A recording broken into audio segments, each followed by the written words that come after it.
She threw away $5 million on a Tuesday morning, not in a bad investment, not in a failed company. She literally had them loaded onto a flatbed truck and sent to be crushed into scrap metal. 5 cars buried under tarps, each one a masterpiece the automotive world had been searching for decades. Evelyn Ashcroft was 30 years old, worth more than most countries, and she didn't even glance back as the truck pulled away. But one man did. And what happened next would shake the collector world to its core. If you've ever felt like you were sitting on something valuable that everyone else kept ignoring, hit that like button right now and drop your city in the comments. I want to see exactly how far this story travels. Now stay with me, because this one doesn't go where you think it's going. The coffee in Nathan Carter's thermos had gone cold, somewhere between the third stoplight and the loading dock behind Kelsey Brothers Auto Parts. But he drank it anyway. Cold coffee was still coffee. He'd learned that the same way he'd learned most things in his 32 years. Slowly, the hard way, and usually without anyone around to point out there was an easier option. It was a Wednesday in early April, the kind of morning where the sky couldn't decide between overcast and threatening. The air smelled like wet asphalt and diesel exhaust, and Nathan had already been awake for 4 hours. Not by choice. His 7-year-old daughter, Maya, had woken up at 5 with a nightmare she couldn't fully describe. Something about a dog, and a parking lot, and her backpack being on fire. And by the time he'd talked her back to sleep and tucked her in properly, his own brain had refused to follow. So he'd given up, dressed quietly, and started his workday 2 hours before it was supposed to begin. He stood beside his van, a white 2008 Ford Transit with a cracked left mirror, faded magnetic signs on both sliding doors reading Carter Restorations, Classic Vehicle Specialists, and roughly 240,000 miles of honest labor on the odometer, and checked items off a clipboard while the guy from Kelsey Brothers, a heavy-set man named Doug, hauled boxes of brake hardware down a metal ramp. "You doing the Triumph?" Doug asked, setting down a box with the careful gentleness of a man whose back had opinions. "Finishing the Triumph," Nathan said. "Started in November." "November?" Doug raised an eyebrow. "What year is it?" "Same one it was when I started. I do the work right or I don't do it." Doug shrugged like this was a reasonable, if inconvenient, philosophy and went back up the ramp for another box. Nathan loaded the brake hardware into the van, checked the packing slip twice. He'd been shorted twice in 6 months by this particular supplier and had learned to verify before driving away, and was reaching for his pen to sign when he heard it. Not a loud sound, not dramatic, just the low groan of a diesel engine working harder than it needed to on a flat road, the kind of sound a truck made when it was loaded with something heavy and awkward. Nathan looked up purely by reflex, the way you look towards a sound without deciding to. The flatbed rolled past the mouth of the alley at maybe 20 miles an hour. There were 5 shapes under olive green tarps, tied down with orange ratchet straps that had seen better years. The tarps were doing their job. You couldn't see anything specific about what was underneath them, just shapes. Suggestions of shapes, really. The way sculpture looks under a sheet before the unveiling, just mass and proportion without detail. Nathan saw one of them and stopped breathing for about 3 seconds. He couldn't have told you exactly why. He'd try to explain it later, multiple times, to multiple people, and he'd always run into the same wall. Language just didn't have the right tools for it. It was something in the proportion. The way the rear section of one particular tarp rose and then dropped at an angle that no current production vehicle produced, because no one built things that way anymore. Because the engineering philosophy that created that particular curve had existed for a narrow window of about 11 years in the middle of the 20th century, and Nathan Carter had spent the last 14 years of his life learning to read those shapes the way a linguist reads dead languages. His pen hit the loading dock floor. He didn't stop to pick it up. "Hey," Doug called from the top of the ramp. "You need to sign." "Sign it yourself," Nathan said, already moving. "Use my name." He climbed into the van, started the engine before the door was fully closed, and pulled out of the alley without checking the mirror, which was the kind of thing he'd normally never do. The flatbed was already most of the way down the block. He followed it for 23 minutes. Nathan kept a careful distance, 2 car lengths in light traffic, sometimes 3, and spent the whole time arguing with himself. The rational part of his brain, the part that managed budgets and school pickups, and the logistical nightmare of being a single father running a one-man restoration business, had a straightforward position. You don't know what's under those tarps. You saw a shape for 2 seconds from 60 feet away. You had cold coffee at 5 in the morning, and you're running on 4 hours of sleep. And confirmation bias is a documented psychological phenomenon that affects even experienced professionals. The other part of his brain, the part his late father, Raymond Carter, had spent 30 years of Saturday mornings cultivating, said something much simpler. That's a Porsche, not just any Porsche. The body line he'd seen, that specific arc, that particular meeting of the rear haunches and the engine lid, had a fingerprint as specific as a serial number to someone who knew what they were looking for. And Nathan had been looking for things like this his entire life. His father had dragged him to barn finds before Nathan could drive, had made him study photographs and chassis records and factory-build sheets until the shapes of rare automobiles were as familiar to him as the faces of people he loved. Raymond Carter had called it the gift of pattern. He'd said it like it was something you were born with, which Nathan had always thought was both true and unfair. The flatbed turned onto Industrial Boulevard, which was a name that told you exactly where things were going, and Nathan felt his mouth go dry. There was one significant destination at the end of Industrial Boulevard. He'd driven past it 100 times, never with particular attention, the way you don't pay attention to things you've decided don't involve you. It was called Meridian Metal Reclamation, and the official version of what they did was vehicle recycling and scrap processing. The unofficial version, understood by everyone in the trade, was that cars went there to die. Whatever entered the yard was weighed by the ton, stripped for any components that might fetch something on the secondary market, and then fed to the crusher, which was not a metaphor for anything. It was an actual hydraulic press the size of a building that turned automobiles into cubes of compressed steel approximately 3 feet by 3 feet by 4 feet. The flatbed slowed at the gate. Nathan parked on the street, engine running, and watched a guy in a reflective vest check something on a clipboard and wave the truck through. He sat there for 20 seconds, maybe 30. Then he pulled in behind it. The man at the gate was named Jerry Paulson, according to the laminated badge clipped to his vest, and he had the particular expression of someone who had worked a job involving a lot of heavy machinery for a long time and had accordingly stopped finding anything very surprising. "Help you?" Jerry said. "I want to talk to whoever's in charge of purchasing," Nathan said, "about those vehicles that just came in." Jerry looked at him, then at the van, then at the Carter Restoration sign on the door. "You a buyer?" "I'm interested in having a conversation." Jerry picked up a phone that was mounted to the gatehouse wall and said something into it that Nathan couldn't hear. Then he pressed a button and the gate swung inward. "Park over to the left. Wayne will find you." Wayne turned out to be Wayne Dressel, the yard's acquisitions manager, a compact man in his late 50s with reading glasses pushed up on his forehead and a handshake like a piece of industrial equipment. "Restoration guy," Wayne said, looking at the van. "What can I do for you?" "The flatbed that just came in," Nathan said, "the 5 vehicles. I'd like to talk about purchasing them before processing." Wayne's expression didn't change. "You haven't seen them?" "I saw one of them through a tarp from 60 feet away while moving." "And you followed the truck?" "Yes." Wayne looked at him for a moment, then almost smiled. "What do you do?" "Classic European, mostly post-war, some pre-war when I can get it." "And you think you saw something?" "I think there's a possibility I saw something that shouldn't go in the press."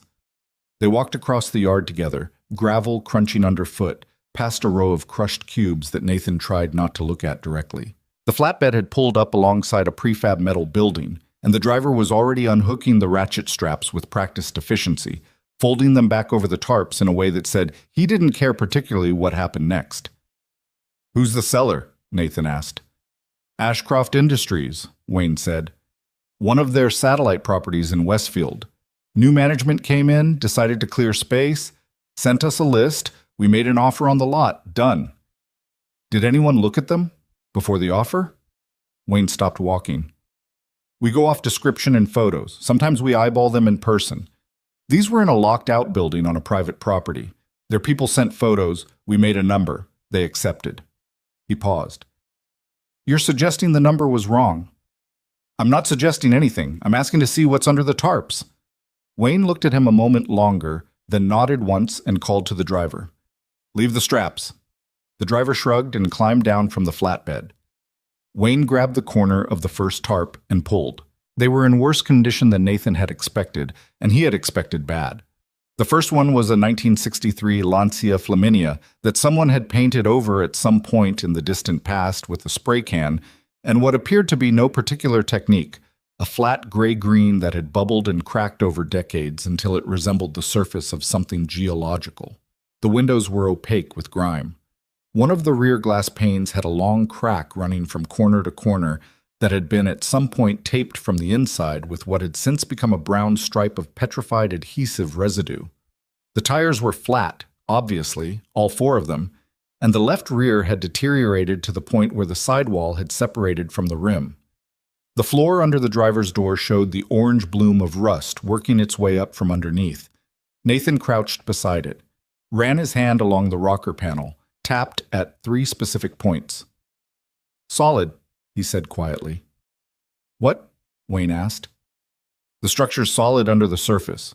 Whatever this looks like, the bones are good. He moved to the second one. A Mercedes-Benz 300 SL, not a roadster, a coupe, the one with the gull-wing doors, which he'd recognized as soon as the tarp came off because there was really nothing else in the world that looked like a 300 SL coupe when you knew what you were looking for. This one had been repainted at least twice in its life, and neither repainting had been done well. The current color was an indeterminate dark burgundy that might have been red at some point, applied over what had clearly been white, and the edgework around the door seals and trim pieces was the kind that made professional restorers feel something close to physical pain. Someone had replaced the headlight bezels with aftermarket units that didn't quite fit. Someone had taken off the original hood emblem, probably sometime in the 80s, and what remained was a circular shadow in the paint. But the body lines were true. No major impacts. The famous doors opened with a sound that told Nathan the hinges were still, improbably, beautifully, correct. He didn't say anything for a moment. Nathan, Wayne said, give me a minute.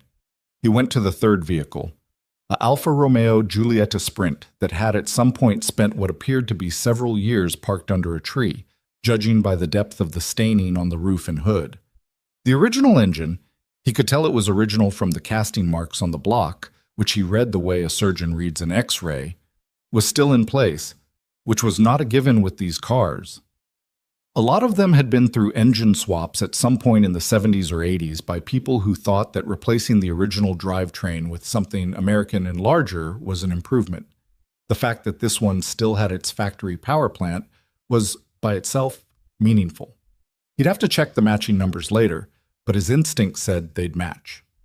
The fourth vehicle was a Citroën DS21, the legendary French sedan that automotive historians regularly described as one of the most technically revolutionary production cars ever built, and which looked like something a science fiction illustrator had designed in a fever dream. A long, low, almost aggressive shape that seemed to be leaning forward even when standing still. This one was missing its hood, which was sitting propped against the back of the flatbed, and the hydraulic system that made the DS a mechanical marvel was clearly not functional. The car was sitting at an odd angle, collapsed on its suspension like a dog with a broken leg. But the body was there. The shape was intact. The interior, when Nathan opened the door carefully, smelled like old leather and something floral, probably a long-dead air freshener. And the dashboard, that extraordinary curved sweep of French industrial design, was cracked but complete. He saved the fifth one for last. He already knew. Some part of him had known since the alley beside Kelsey Brothers, since the moment that particular silhouette had crossed the mouth of the alley at 20 miles per hour. But he'd refused to let himself believe it until he could see it with his own hands, because hope was a dangerous thing in this business, and he'd learned that young. He grabbed the corner of the fifth tarp and pulled it off himself. The silence that followed lasted about 8 seconds, which was enough time for Wayne to realize that something significant had just happened, even if he didn't yet know what. What was under the tarp was a Porsche, but not the kind of Porsche that word called to mind for most people. Not the kind you saw at car shows or in magazines or in the driveways of people who wanted to signal something specific about their income. This was a 550 Spider variant, or something derived from 1. But the details were wrong for a standard 550, wrong in specific ways that told a very specific story. The body was aluminum, hand-formed, clearly. The surface irregularities of hand-formed aluminum were something no machine replicated because machines were precise and human hands were not. And that distinction, paradoxically, was what made hand-formed aluminum bodywork identifiable and valuable. The car was small and low, almost absurdly so, with a long nose and a very short tail and an almost total absence of any surface that wasn't aerodynamically purposeful. There were markings. Faded, cracked, partially obscured by a primer overspray that someone had applied at some point in the car's history in what appeared to have been an attempt to obscure them. But Nathan had a flashlight on his keychain, and he crouched in the shadow under the car's nose and looked at those markings for a long time without saying anything. Then he stood up. His knees hurt from the crouch. He didn't notice. "Wayne," he said, "what did Ashcroft Industries sell you this lot for?" Wayne named a number. Nathan stared at him. "Total," Wayne confirmed, "for all 5. Nathan looked at the 5 cars, looked at Wayne, looked at the crusher, which was visible from where they stood, a massive hydraulic structure at the far end of the yard that was simply waiting, patient and industrial, the way tools waited. "I'll pay you double," Nathan said. "Right now. Check today. For all 5 as is. I take them off your hands immediately, and you make profit without processing costs." Wayne pushed his reading glasses down from his forehead to his nose and looked at Nathan over the rims of them. "You know what you have there?" "I have a very strong suspicion." "You won't tell me." "I'm not certain enough yet to tell anyone anything. If I'm wrong, I've paid double for 5 project cars that'll keep me busy for 2 years, and I'll sleep fine. If I'm right—" He stopped. "I'd like to write you that check before either of us says anything else." Wayne looked at the 5 cars, looked at Nathan, looked at the flatbed driver who was leaning against the cab eating a granola bar and paying no attention to any of this. "Double," Wayne said. "Double. Today. I'll call my bank right now." Wayne took off his reading glasses and cleaned them on his shirt, which was something people did when they needed a moment that didn't look like a moment. "All right," he said. "Let's go to the office." Nathan called his sister, Patrice, from the parking lot of the scrapyard while waiting for the wire transfer to process. "I need to borrow money," he said when she picked up.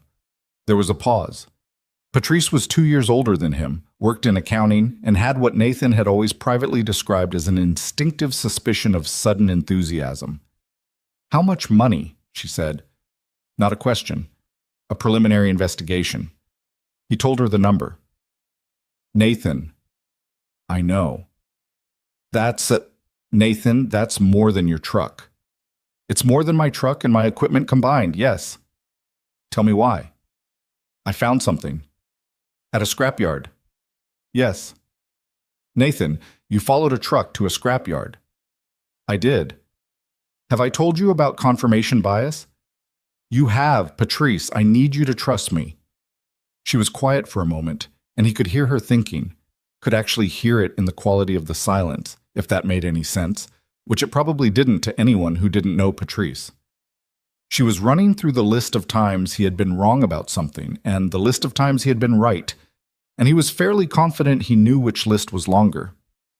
"You're sure?" she finally said. "I'm sure about 4 of them. The 5th one?" He stopped, looked out through the windshield at the yard, at the 5 shapes waiting on the flatbed. "If the 5th one is what I think it is, Patrice, this is the most significant automotive recovery in decades." Another silence, longer this time. "You sound like Dad," she said, and there was something complicated in her voice. Not just sadness, though there was that, but something warmer underneath it, like recognition. Nathan didn't answer right away. He looked at his hands on the steering wheel, hands that looked like his father's hands he'd always thought, not in shape particularly, but in the texture of them, the specific kind of damage that came from a life spent with tools and solvents and metal. "Yeah," he said, "I know." "Send me the transfer details," Patrice said. "And Nathan, you better be right." "If I'm not," he said, "you can tell me you told me so for the next 10 years. "I'll tell you for 20, she said, and hung up. Evelyn Ashcroft was in a glass-walled conference room on the 14th floor of the Ashcroft Industries headquarters building when her assistant, Lena, knocked and opened the door simultaneously, which was the kind of efficiency that Evelyn had come to expect and occasionally found exhausting. "The Westfield disposal is confirmed," Lena said. "Meridian picked up this morning." "Good," Evelyn said, without looking up from the contract she was reviewing. "And the property itself?" "The facility management team is in next Tuesday for the walkthrough. Once they clear the building, we can list it." "Fine." She turned a page, made a notation in the margin. "What was in there besides the cars?" "Mostly estate inventory, some furniture, a few crates of automotive parts. They were itemized and the useful ones went to auction last month. The cars themselves were the last of it." Evelyn nodded. "My grandfather's hobby," she said, and the word hobby had a specific texture to it, not contemptuous exactly, but dismissive in a way that came from distance rather than familiarity. "He collected things. He didn't always know why." "Did you want the disposal receipts for your files?" "Give them to accounting." She turned another page. "Is there anything else?" There wasn't. Lena closed the door and Evelyn returned to the contract, which was for a licensing agreement that would, if signed, add a new line of performance components to the Ashcroft automotive catalog. It was a significant deal. It required her full attention, and she gave it that. She did not think about the 5 cars on the flatbed. She had not, in the 2 years since inheriting the Westfield facility from her grandfather's estate, thought about them very much at all. She had seen them once, a quick inspection of the outbuilding, tarps in place, conducted in November of the previous year during a general property audit, and had noted them on a disposal list that she had then handed to a property manager to handle. They had looked to her like clutter. Old things. Things that had been sitting in a dark building accumulating dust, and that belonged to a version of the company's history that she had neither the time nor the particular interest to excavate. She was 30 years old. She had inherited a company at 27, after her grandfather died and left everything, including things she hadn't expected, to her. She had spent the intervening 3 years making decisions at a pace that didn't allow for the luxury of curiosity about storage rooms. This was not, in retrospect, her finest quality, but she didn't know that yet. Maya Carter was 7 years old, missing one front tooth, and had strong opinions about several things, including but not limited to the correct way to make a grilled cheese sandwich, low heat, patience, never press it with a spatula, the relative merits of various dog breeds, hounds were underrated, everyone over-celebrated retrievers, and her father's tendency to get distracted by old cars at inconvenient moments.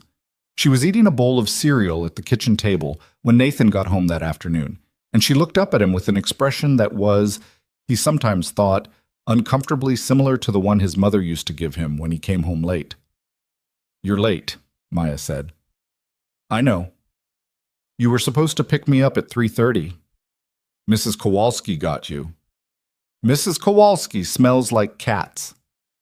"Mrs. Kowalski has 2 cats, Maya. That's just—" He sat down across from her, still in his jacket, not having made it past the kitchen threshold yet. He was tired in a specific way he didn't have a word for. Not physically, though that was part of it, but the kind of tired that came from something significant happening and your brain spending 8 hours trying to catch up with it. "I found something today." Maya lowered her spoon. She was a perceptive child, which was sometimes inconvenient and always, Nathan thought, something worth being proud of. "What kind of something?" "Cars." She considered this. "How many?" 5. "Where?" "At Meridian, the scrap place off Industrial." Maya was quiet for a moment, working through this with the methodical quality she brought to things that interested her. "Were they going to crush them?" "They were." "But you stopped them." "I bought them, before they got to the press." She thought about this. "Were they good cars?" "I think," Nathan said carefully, "that one of them might be one of the most important cars I've ever seen in my life." His daughter looked at him for a long moment. Then she picked her spoon back up. "You better call Aunt Patrice," she said. "Already did." "What did she say?" "She said she hoped I was right." "Do you think you're right?" Nathan pulled off his jacket and folded it over the back of the chair. His hands were dirty. He'd spent an hour in the yard doing preliminary looks before the tow trucks arrived, and he'd need to wash them before he touched anything else, which was a rule he'd had for as long as he could remember. His father's rule, originally. "I think," he said, "that I might be very right." Maya nodded once with the gravity of a person who has just been told something worth processing and returned to her cereal. The tow trucks delivered all 5 cars to his workshop on Thursday morning, and Nathan closed the big rolling door behind them and stood in the middle of his own floor and looked at 5 tarped shapes in the modest light of a space that had been, until that morning, occupied by a 1968 Triumph TR-25. Oh, that he'd moved to his driveway with a dolly and a collection of bad words. The workshop smelled like it always did, penetrating oil and rubber sealant and the clean chemical sharpness of the stripping compound he used on paint, with underneath all of it the older smell of the building itself, concrete and wood and decades of mechanical work. His father had worked in this building. Nathan had grown up in it on weekends, handing tools, asking questions, learning the particular satisfaction of taking something broken and making it whole. He didn't rush. Rushing was the mark of someone who was more interested in what they hoped to find than in what was actually there, and Nathan had disciplined himself out of that tendency through years of having it lead him wrong. He set up his portable work light, got his notebook, his camera, a good one, a Canon DSLR that he'd bought secondhand and maintained carefully, because documentation was not optional in this work. It was the work. He started with the Mercedes-Benz 300 SL, because it was the most straightforwardly valuable of the 4 cars he was already confident about, and starting with the known quantity was good practice. It gave him a baseline for his own judgment.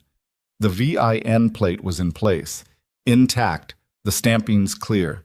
He photographed it from 4 angles. He found the factory build sheet tucked behind the passenger side kick panel. They almost never survived, but this one had, protected by the dry conditions of the outbuilding and what appeared to be the automotive equivalent of dumb luck. And it matched. Engine number matched the case stamping. Transmission numbers matched their records. The car had been built in Stuttgart in 1955 and delivered to a dealer in Geneva, and if the paper trail he held in his hands was accurate, it had spent the first 20 years of its life in Switzerland before crossing the Atlantic in 1976. He photographed everything, took 3 pages of notes, moved on. The Lancia, the Alfa Romeo, the Citroën, each one yielding its history in pieces, requiring patience and a flashlight and the ability to read the language of old metal, each one confirming what he'd suspected, each one a significant piece of automotive history that had come within one hydraulic press cycle of ceasing to exist. He took a break at 1 in the afternoon, called Maya's school to confirm she was in pickup today with the after-school program, ate a sandwich standing at his workbench, drank water, not coffee, because he needed his hands steady. Then he walked to the 5th car. He didn't pull the tarp immediately. He stood in front of it for a moment, which was something he'd never quite been able to explain to anyone. The specific ritual of pausing, of letting the moment be what it was before you changed it. His father had done it too, the same pause before revealing something, and Nathan had asked him once what he was doing. Remembering that it might not be what you think it is, his father had said, and deciding you're okay with that before you look. Nathan pulled the tarp. The Porsche sat in the workshop light, small and silver gray, the aluminum body catching the fluorescent glow in a way that was different from steel, a warmer, more diffuse reflection, almost as if the metal were holding the light rather than bouncing it. He started at the front and worked methodically toward the rear, photographing every panel, every seam, every rivet, every marking visible and hidden. He got under it on a rolling creeper and spent 45 minutes beneath the chassis, reading the stampings with a flashlight and a magnifying glass, comparing what he saw against the chassis records he'd been carrying in his memory since he was 15 years old and his father had made him memorize them. At the rear, behind the engine lid, in a location that very few people would ever think to look, he found the stamping he was looking for. Small.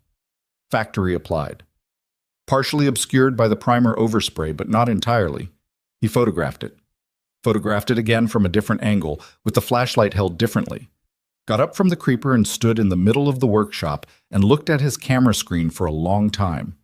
Then he called his father's oldest colleague in the industry, a man named Franz Bauer, 71 years old, now retired in Stuttgart, who had spent 42 years working as a Porsche motorsport historian and who had the direct personality of someone who had no patience left for anything that wasn't exactly what it claimed to be. The phone rang 4 times. 5. "Bauer," said a voice that sounded like gravel in a coffee can. "Franz, it's Nathan Carter." A pause. "Carter. Raymond's boy." "Yes." "What do you have?" Nathan looked at the camera screen, looked at the car. "I'm not ready to say what I have yet. I need to ask you something first. The RS 550 factory lightweights that went missing in 1971.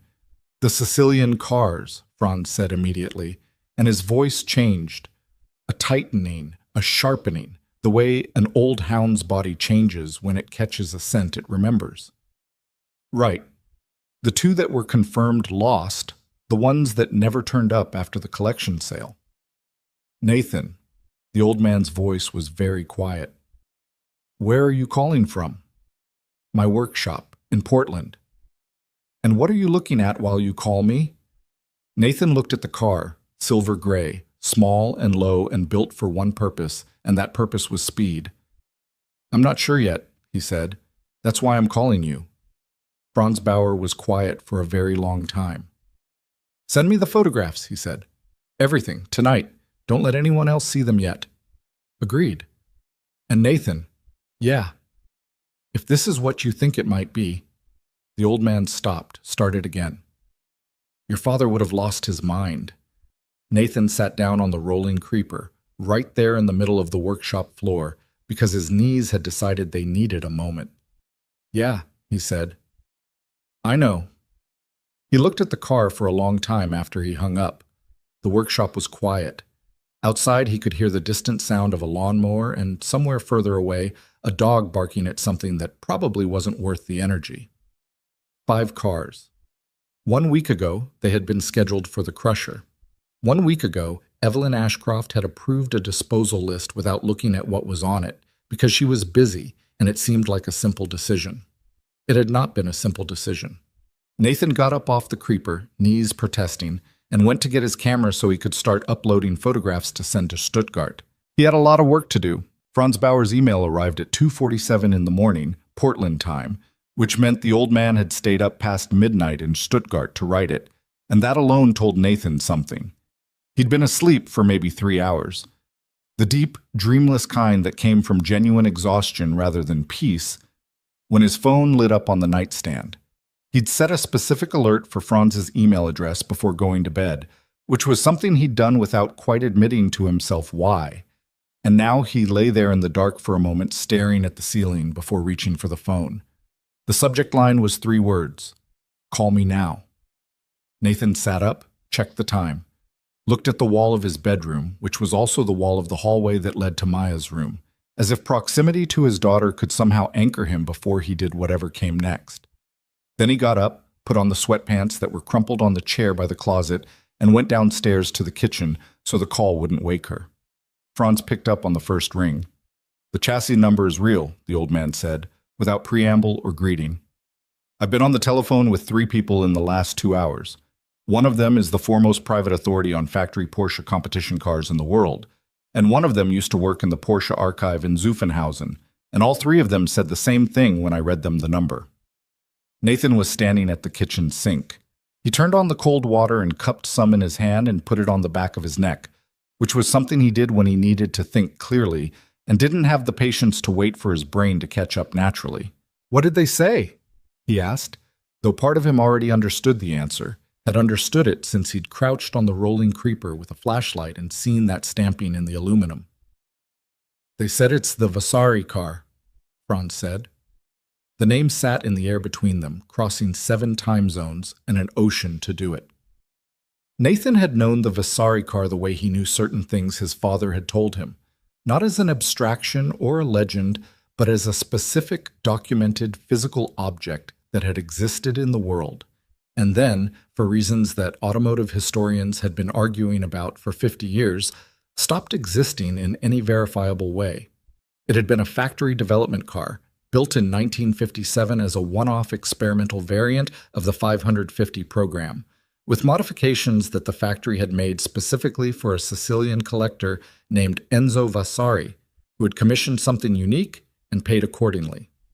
When Vasari died in 1969, his estate had sold the collection, and the development car had allegedly been purchased by a German intermediary whose identity was disputed, and after that the trail went cold. Some people said it had been broken for parts. Some said it had burned in a garage fire somewhere in northern Italy. The most widely accepted theory, repeated in the kind of automotive histories that cost $400 and came in a slipcase, was that the car was gone. Nathan looked at the refrigerator, which had a crayon drawing of a horse on it that Maya had made in February and which he had put up with a magnet and not taken down. "Franz," he said, "how sure are we?" "The chassis number matches the factory records. The aluminum body construction matches the documentation. The specific modifications, the rear bodywork variations, the firewall configuration, are consistent with what the factory records describe." A pause. "We need a physical inspection by someone credible. We need the full provenance chain verified. We need at minimum 2 independent authentication processes. This cannot be one man's opinion." "I know." "Nathan, do you understand what you're telling me you found?" He understood. He understood that the Vasari car, if authenticated, was not simply a valuable automobile in the way that a 300 SL or a Giulietta Sprint was valuable. It was a missing artifact, a piece of automotive history that belonged in the same conversation as significant works that disappear from museums and reappear in farmhouses, or manuscripts that scholars had given up on finding, or instruments that turn up in pawn shops after a century of absence. Its value at auction was not something that existing market comparisons could reliably predict, because there were no existing market comparisons. There was nothing to compare it to. "I understand," Nathan said. "You cannot tell anyone else yet. Not until we have authentication. If this gets out before we have documentation, you'll have lawyers on your doorstep within 48 hours. "Evelyn Ashcroft," Nathan said. "Whoever threw it away," Franz said. "They will find out eventually. They always do. And when they do, you want your documentation to be airtight." Nathan thanked him and hung up. He stood in the kitchen for a while after that, the cold water still running in the sink, not quite ready to turn it off. Outside, the neighborhood was completely quiet. Portland at 3 in the morning had a specific quality of silence. Not peaceful exactly, but suspended, like the city had paused between versions of itself. He thought about his father. He thought about the Saturday mornings in this same building when Raymond Carter would pull the tarp off something and say, "Tell me what you see, son. Not what it is, not what it's worth. What you see." The discipline of looking before concluding, the refusal to let hope do the work that evidence was supposed to do. He turned off the water, dried his hands on a dish towel, and went back to bed. He didn't sleep again for a long time, but he lay still with his eyes closed and made himself breathe slowly, which was the closest available substitute. Today, technically, was going to be a complicated day. The first thing he did in the morning, after getting Maya up and making her breakfast and driving her to school, was call a man named David Reese. Reese was a restoration specialist and authentication consultant based in Boston, 54 years old, with a reputation in the industry for being expensive, slow, meticulous, and correct. He'd worked with Sotheby's and Bonhams and RM and a handful of private collections, and his written authentication reports had been used in legal proceedings on 3 continents. He was not Nathan's friend. They'd met at an auction in Chicago 4 years ago and maintained the kind of professional relationship characterized by mutual respect and very little warmth. But Nathan trusted his judgment in the way he trusted a good torque wrench, because it had been proven accurate over a long period of time. "I have something I need you to look at," Nathan said, "in person, as soon as you can get here." Reese was quiet for a moment. "Portland?" "Yes." "Nathan, I have 3 projects. I know. I wouldn't call you if it wasn't important. Everything people call me about is important to them." "This is important to the industry," Nathan said. "I'm not ready to say more than that on the phone. I need you to trust me enough to book a flight." Another silence. Reese was the kind of man who didn't fill silences out of discomfort, which Nathan had always respected about him. How long have you had it? 4 days. And you've been sitting on it for 4 days without telling anyone. I've been talking to Franz Bauer. A longer silence this time, and when Reese spoke again, his voice had shifted in a way that was barely perceptible, but that Nathan noticed. I can be there Saturday. Thank you. Don't thank me yet. If this is nothing, you're paying my travel expenses. Fair enough, Nathan said. It was not nothing. David Reese arrived on Saturday afternoon with a rolling carry-on bag and a hard-sided case that contained his documentation kit, camera equipment, measuring tools, fiber optic inspection light, and a laptop loaded with factory records and historical documentation databases that he'd spent years compiling. He was a compact man with close-cropped gray hair and reading glasses on a cord around his neck, and the particular manner of someone who had spent a long career being unimpressed by things people expected him to be impressed by. He walked into the workshop, took in the 5 cars arranged along the walls, and said nothing for about 30 seconds. The Mercedes first, Nathan said. I'll decide the order, Reese said. Nathan stepped back and let him work. That was the thing about bringing in someone like Reese. You handed it over completely, or you might as well not have called. Reese moved through the 4 cars methodically, spending between 40 minutes and 2 hours with each one, photographing, measuring, consulting his documentation, making notes in a small paper notebook with a mechanical pencil. He didn't offer commentary. He answered Nathan's occasional questions with monosyllables or requests for better lighting. It was the most patient Nathan had been in recent memory, which was saying something given that his general professional temperament was fairly patient to begin with. He made coffee. He organized his own documentation. He called Patrice to give her an update, which was mostly him saying, yes, I still think I'm right, and her saying you better be with declining levels of agitation. Reese took a break at 5 o'clock, coffee, black, no conversation, and then went to the 5th car. Nathan watched from a workbench across the workshop, his hands wrapped around his own coffee cup, and did not go near the car while Reese worked.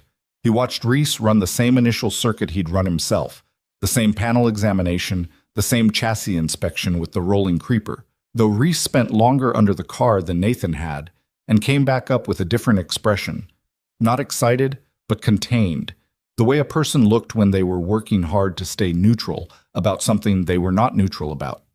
The stamping took Reese about 20 minutes to reach. Nathan could tell when he found it by the fact that he went very still for a moment, and then slowly repositioned his flashlight, and then took approximately 11 photographs from different angles. Then he got off the creeper and stood up and looked at the car for a long time without speaking. David, Nathan finally said. Reese looked at him across the workshop.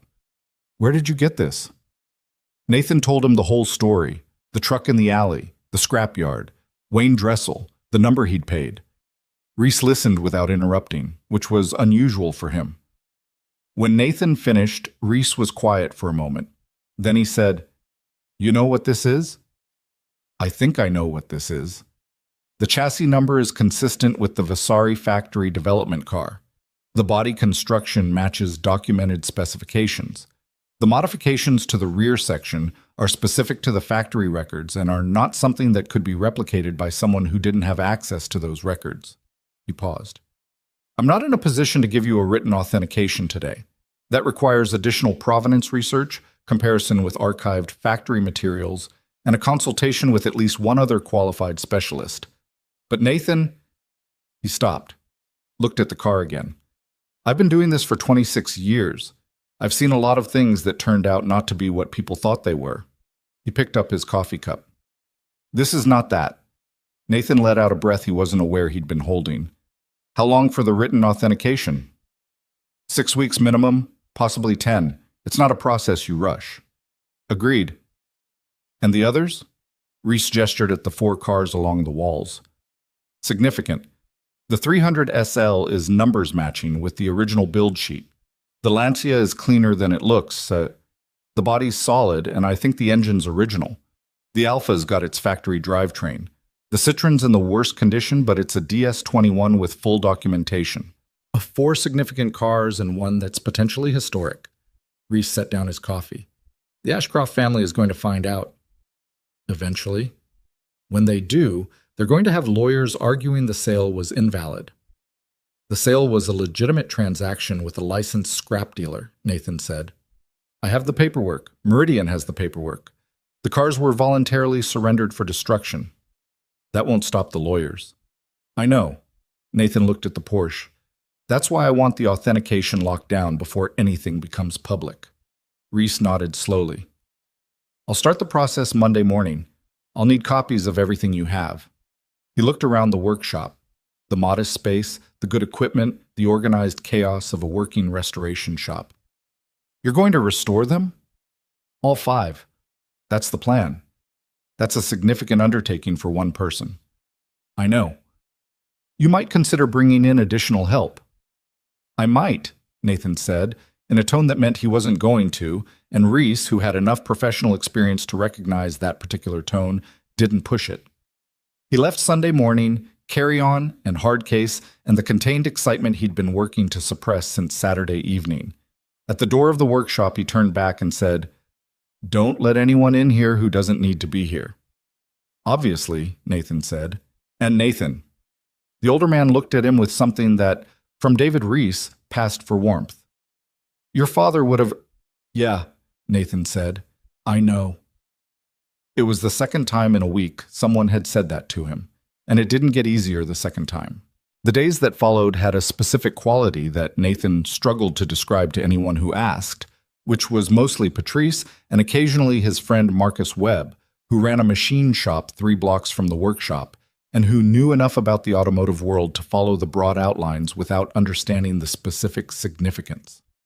The quality was something like pressure, not stress exactly, but the sensation of containing something large in a small space, of knowing something that had weight to it and having to carry that weight quietly while the rest of the world proceeded with its regular business.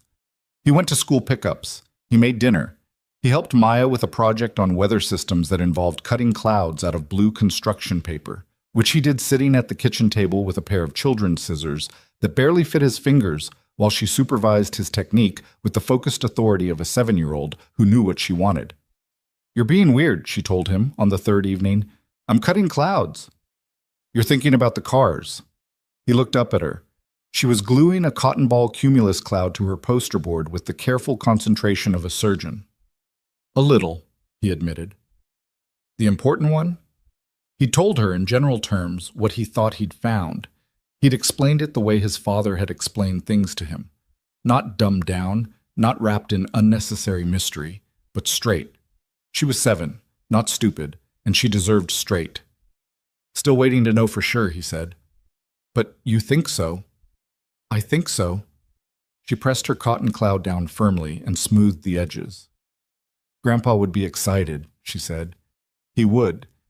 He'd probably already have it apart. Nathan laughed. A real one, short and surprised. He would absolutely already have it apart.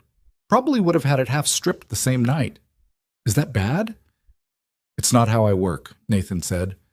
But it wouldn't have been bad for him. He picked up the scissors again.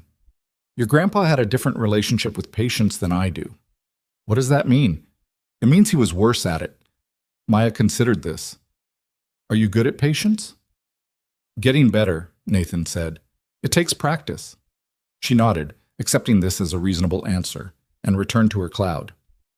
The first real complication arrived 12 days after Reese's visit, in the form of a phone call from a number Nathan didn't recognize, with a Chicago area code. Mr. Carter, said the voice on the other end. Male, professional, the specific enunciation of someone who made a living talking. My name is Gregory Mast. I'm a legal representative for Ashcroft Industries. I was hoping we could have a conversation about some vehicles that were recently transferred from an Ashcroft property in Westfield. Nathan was standing at his workbench in the middle of sanding a section of the Lanch's door jamb, and he set down the sanding block very carefully before he answered. I'm happy to have that conversation, he said. My attorney's name is Sandra Kolich. I'll give you her number and you can arrange a call through her. A brief pause. Mr. Carter, we're not necessarily in an adversarial position here. I didn't say you were, but I'm not going to discuss the vehicles without my attorney present, because that's the reasonable thing to do when a company's legal representative calls me out of the blue. It's not personal. He picked up his pen and wrote Sandra's number on the corner of the paper bag his lunch had come in. Ready? Mast took the number. He was professionally cordial about it, which Nathan found slightly more unsettling than if he'd been aggressive.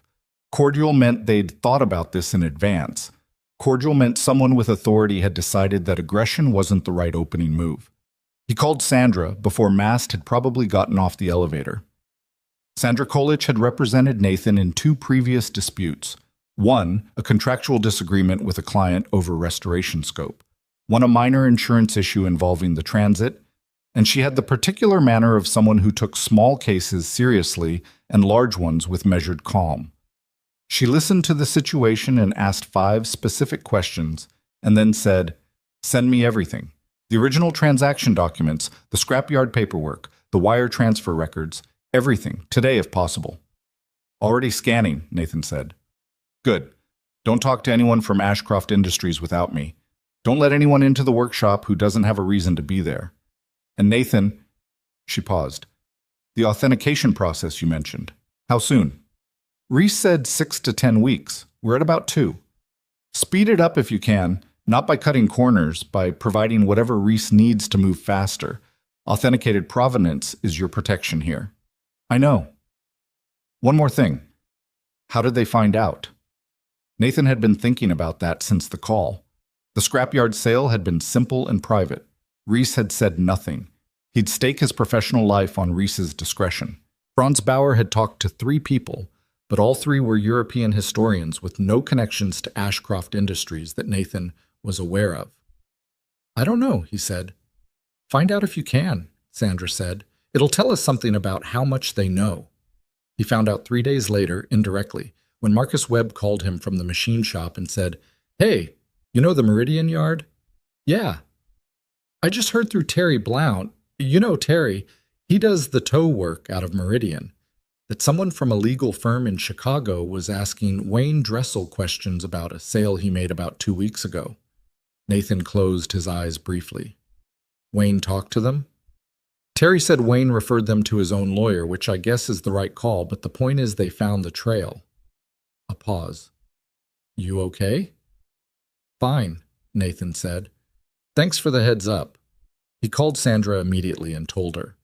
She was quiet for a moment and then said, "All right, that's actually okay. It means they found the transaction, which is public record. It doesn't mean they know what they had, yet." "They will soon," Nathan said. "Yes, they will." Another pause. "How are the cars?" "Coming along," he said. They were. Despite everything else, the calls, the anxiety, the logistical challenge of managing legal exposure while simultaneously doing the actual physical work, the restoration was progressing. Nathan had a system, and the system required that the cars come first, because the cars were the thing that everything else depended on, and because the work of restoration was the only part of this entire situation that was purely his, that no lawyer or legal representative or anxious family member could touch or complicate. He'd started with the Lancia because the Lancia was the most structurally sound of the 4 primary vehicles, and starting with a win, even a partial one, was good for momentum. The flat gray-green paint was coming off in the kind of slow, careful strips that required both chemical stripper and patience, and what was underneath was better than he'd hoped. The original Flamma Blue, Lancia's distinctive shade from the early 60s, was still there under the spray bomb overcoat, faded and thin in places but present, the color of a late afternoon sky before it decides to go either gray or gold. He photographed it before stripping further. Evenings, after Maya was in bed, he'd sit at the workbench with his notebook and plan. He was doing the work of 3 people, which meant he had to be strategic about everything, sequencing the jobs so that the chemical processes could run while he was doing mechanical work on a different car, using the dead time of paint cure cycles to do research or documentation. He drank too much coffee and slept not quite enough, and forgot, on 2 separate occasions, to eat lunch, which Maya pointed out both times with the particular disapproval of someone who had been told by her teacher that lunch was the most important meal of the day and had taken this very seriously. "You're running yourself into the ground," Patrice told him on a phone call in the 3rd week. "I'm managing," he said. "Nathan, you're restoring 5 cars alone while dealing with corporate lawyers." "I'm not alone. I have Sandra. Sandra handles the legal part. I mean the physical work. Can't you bring someone in? He thought about it. There were people he trusted enough. Marcus, who wasn't a restoration specialist but could handle bodywork under supervision. A woman named Julie Tran, who'd apprenticed with him briefly 2 years ago before going to work for a shop in Seattle, who he could theoretically call. But bringing someone in meant telling them what the collection was, and telling people what the collection was still felt like opening a door he wasn't ready to open. Not yet, he said. You're stubborn. Also, he said, I learned it from somewhere. Patrice made a sound that was not quite a laugh. Don't blame me for your genetics. The authentication report from David Reese arrived in the 7th week, which was faster than the minimum he'd promised, and Nathan understood from that speed alone that Reese had prioritized it in a way he rarely prioritized anything. The report was 43 pages, including appendices and photographs, written in the precise, measured language of professional authentication, in which excitement was expressed through understatement and certainty was conveyed through the careful accumulation of documented evidence. The conclusion, on page 7, read, based on chassis number verification, body construction analysis, component examination, factory documentation comparison, and consultation with independent specialists in Stuttgart and Modena.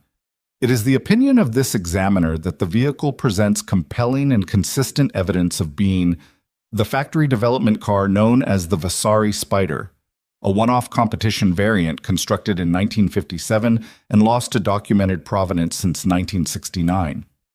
Further provenance research is recommended, but the physical evidence is unambiguous in supporting this identification. Nathan read that paragraph 3 times. Then he called Franz Bauer, who'd seen a copy simultaneously, and the old man said nothing for several seconds, and then said, in German, something that Nathan's German wasn't good enough to fully translate, but which he understood by the tone to be the automotive equivalent of a prayer. Then he called Sandra. Authentication's complete, he said. 43 pages. Conclusion is unambiguous. Good, she said. He could hear her writing something. Now the work gets harder. The restoration's been hard, he said. The restoration, Sandra said, is the easy part. He thought about that after he hung up, standing in the workshop in the morning light, surrounded by 4 cars in various stages of becoming what they'd been before time, and neglect had worked on them. The Lancia was in primer, smooth and clean, waiting for its original color. The Mercedes was fully stripped and awaiting bodywork on the lower driver's door, where someone had taken a small impact sometime in the past 40 years and done a repair with the wrong filler compound. The Alfa's engine was on a stand, fully disassembled and cleaned, each component labeled and stored, waiting to be rebuilt. The Citroën was partially reassembled on its hydraulics, which Nathan had rebuilt from scratch with new seals and fluid. And the Porsche sat at the far end of the workshop under a clean white cotton cover, authenticated, documented, and waiting. He hadn't started the restoration on it yet. He was building up to it the way you built up to the most difficult conversation you knew you had to have, not avoiding it, but gathering himself. He pulled the cover off and looked at it in the morning light, small, silver gray, built for one thing. All right, he said to it quietly in the empty workshop. He went to his toolbox and started choosing what he'd need. The Porsche didn't give itself up easily.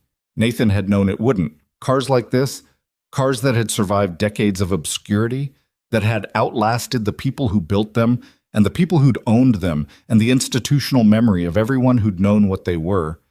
They carried their history in the way scar tissue carried memory. You could feel it in the resistance of seized fasteners and the brittleness of degraded rubber and the specific complaint of aluminum that had been stressed and rested and stressed again over 67 years.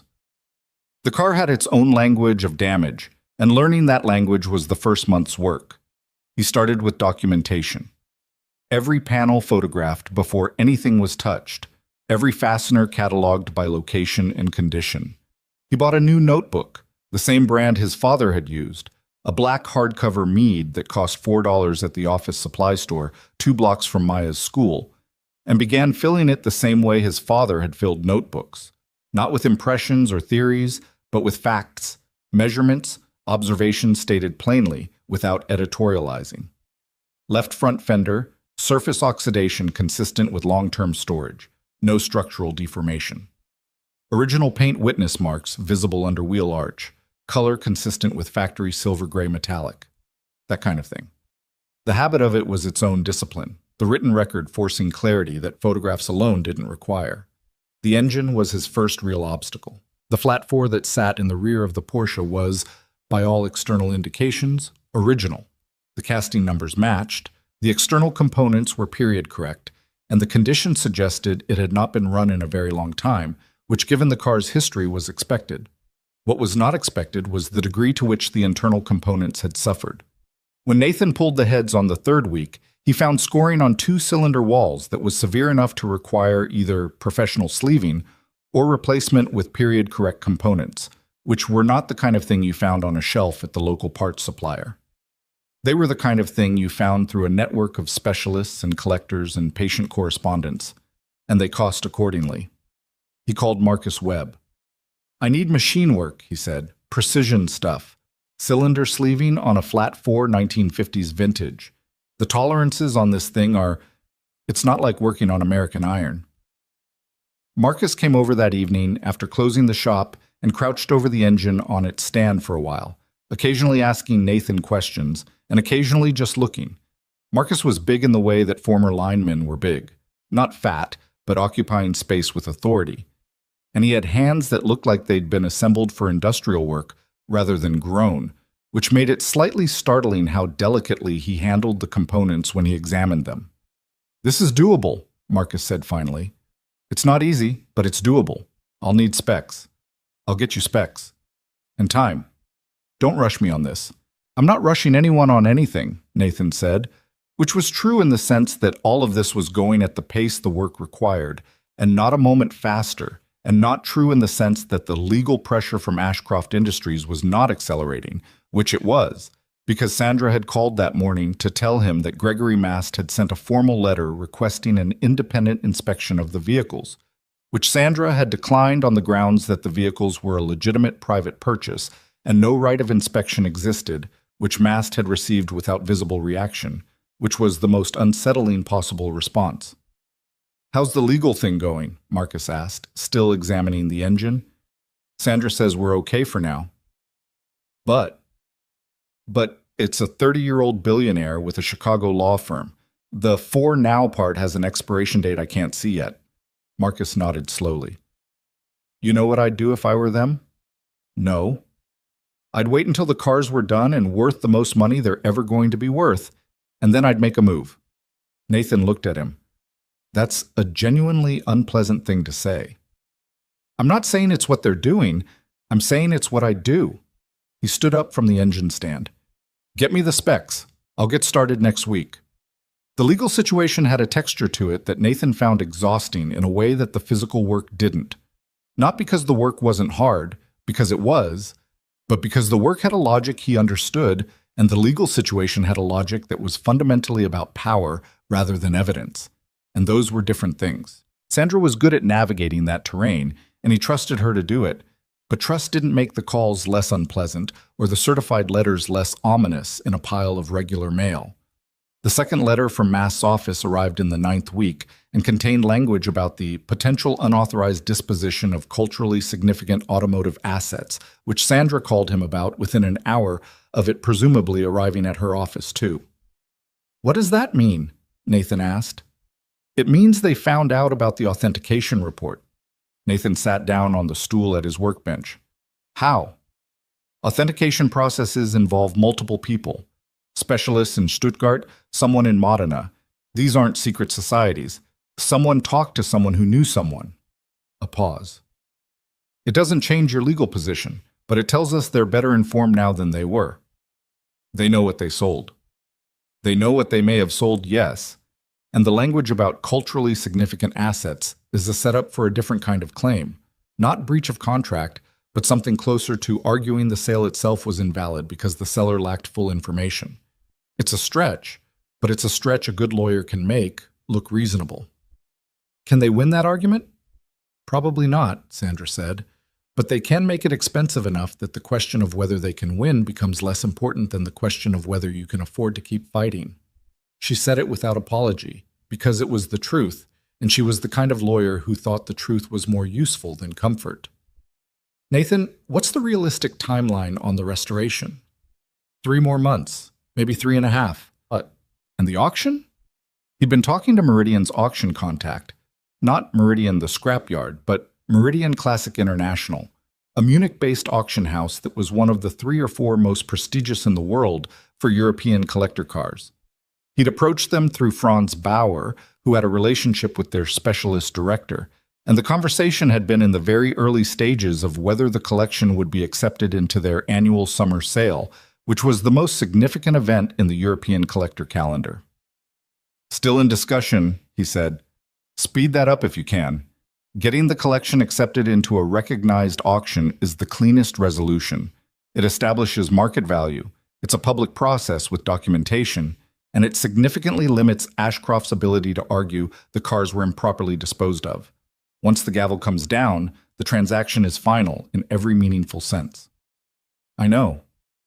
Focus on finishing the cars, Nathan. The faster they're done, the faster this ends. He went back to work. The Lancia came together first, in the 10th week. Nathan sprayed the final coat of Flamma Blue in his makeshift spray booth. Heavy-duty plastic sheeting suspended from the rafters on a system of hooks he'd installed himself. And when he peeled the masking paper away from the chrome trim in the glass and stood back, the car looked like something that had been asleep for 30 years and had just opened its eyes. The color was exactly right.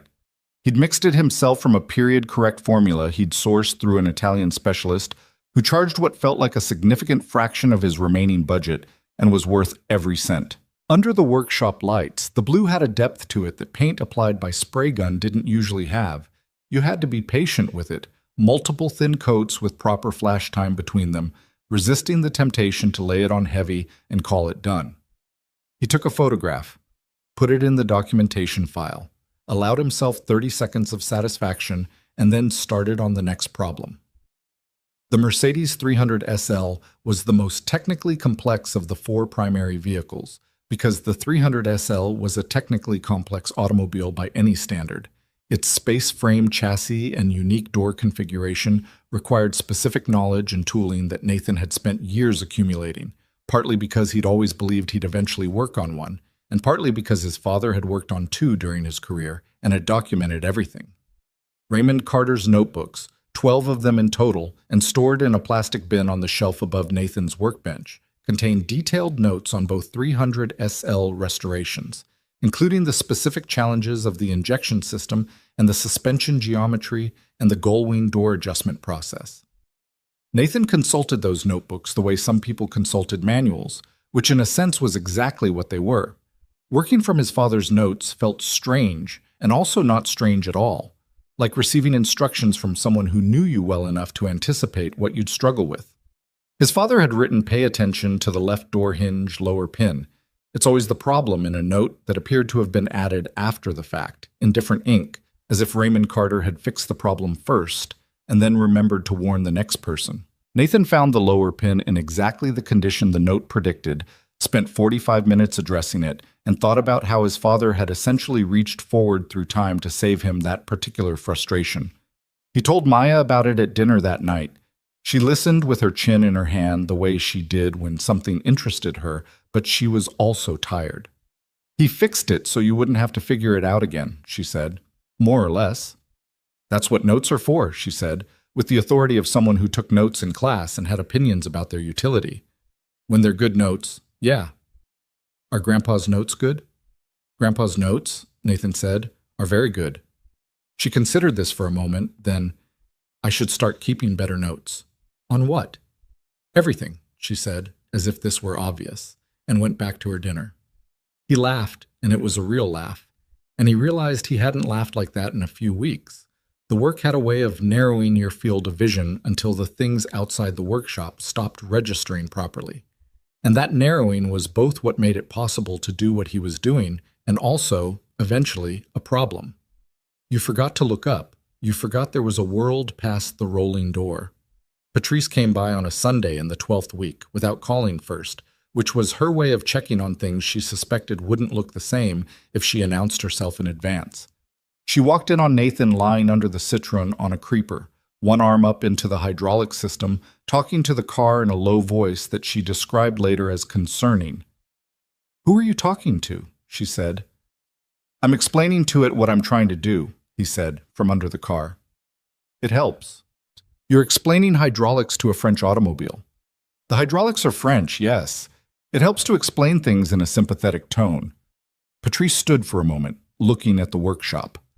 The 4 cars in various stages, the organized rows of components on labeled shelves, the notebooks stacked by the bench, the general evidence of a man who had disappeared into a project to the exclusion of almost everything else. Then she picked up a folding chair from against the wall and sat down. You look terrible, she said. Thank you. I'm serious.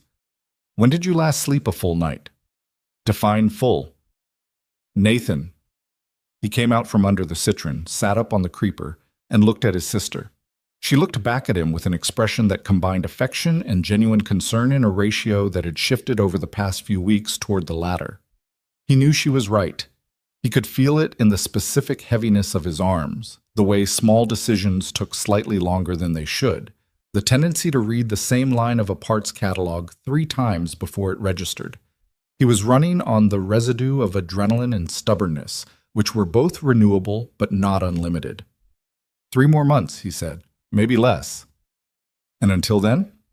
Until then, I do what I'm doing. Maya said you've been in the workshop until midnight twice this week. Maya is 7. Maya is observant, and she worries about you in the specific way that kids worry when they don't fully understand what's happening, but they can tell something is.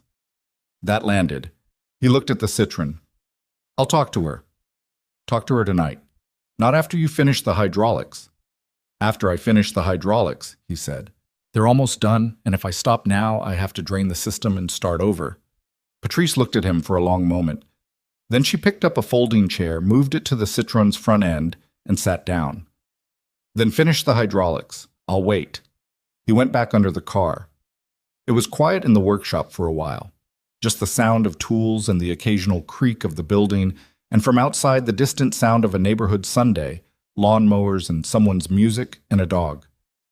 Patrice, he said from under the car. Yeah. Thank you for the loan. I know it wasn't. You'll pay me back. I will. With interest, she said.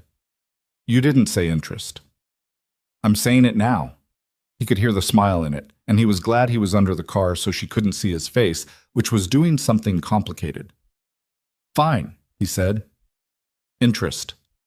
The breakthrough with the Porsche came in the 14th week, and it came not from the mechanical work, which was progressing steadily under Marcus's supervision at the machine shop, but from provenance research that Franz Bauer had been quietly pursuing in parallel with the restoration. Franz called on a Tuesday morning with what Nathan had learned to recognize as the old man's version of excitement, a controlled quickening, a precision in the phrasing that meant he was working to contain something he didn't want to overstate. I found the intermediate ownership, Franz said, between 1969 and 1978. Nathan set down his coffee. How? I have been in correspondence with the estate of a man in Palermo, a lawyer, now deceased, who represented several of the Vasari estate sales. His son found letters in the estate archive that document a private sale to a Swiss intermediary in 1970. The intermediary's name is documented. The car was transported to Geneva in early 1971. From Geneva, it appears to have been sold to an American collector, not Swiss, who was resident in Geneva at the time for business reasons. Who? A man named Harrison Wellfield. He was in the petroleum industry based in Houston. He died in 1989. His estate was handled by a firm in Houston that no longer exists, and the collection was dispersed through private sales rather than auction. A pause.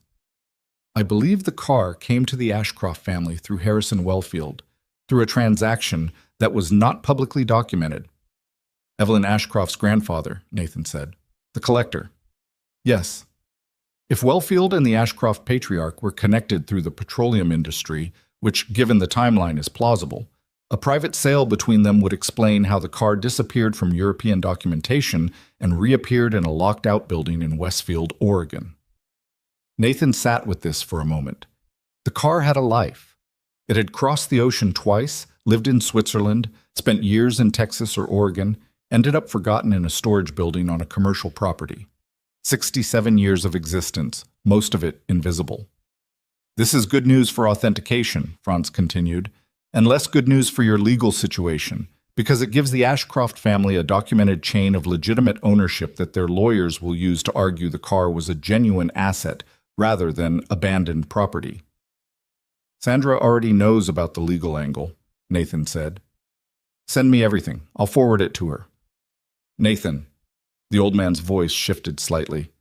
The Vasari car has a story that people in this industry have been trying to tell for 50 years. Whatever happens with the legal matter, the story exists now. The car exists. You found it. It was going to be crushed, Nathan said. Yes, and it wasn't. A pause. That matters. He forwarded the provenance documents to Sandra the same afternoon. She called back within 2 hours. This helps us and doesn't help us, she said, which was becoming her standard opening. The ownership chain makes the car's history clearer, but it also gives Ashcroft's lawyers more material to work with. They'll argue the car was a valuable family asset that was disposed of in error. Was it disposed of in error? From their perspective? Almost certainly. From a legal standpoint, the disposal was authorized by Evelyn Ashcroft, who was the legal owner of Ashcroft Industries, who owned the Westfield property, who authorized Meridian to collect and process the vehicles. Error is not a legal category that voids a legitimate transaction. So we're okay.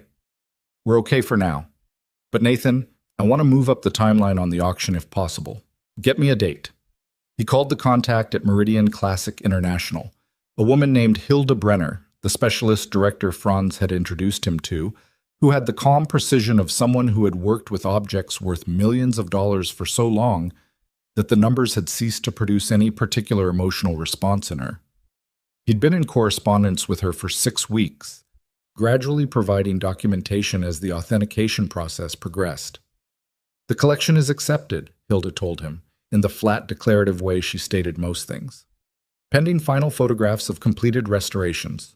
We have a slot in the July sale. That's 4 months. Correct. Can you deliver completed vehicles by the end of June? He calculated. 3 months of work remaining by his own estimate. June was tight. June was not impossible.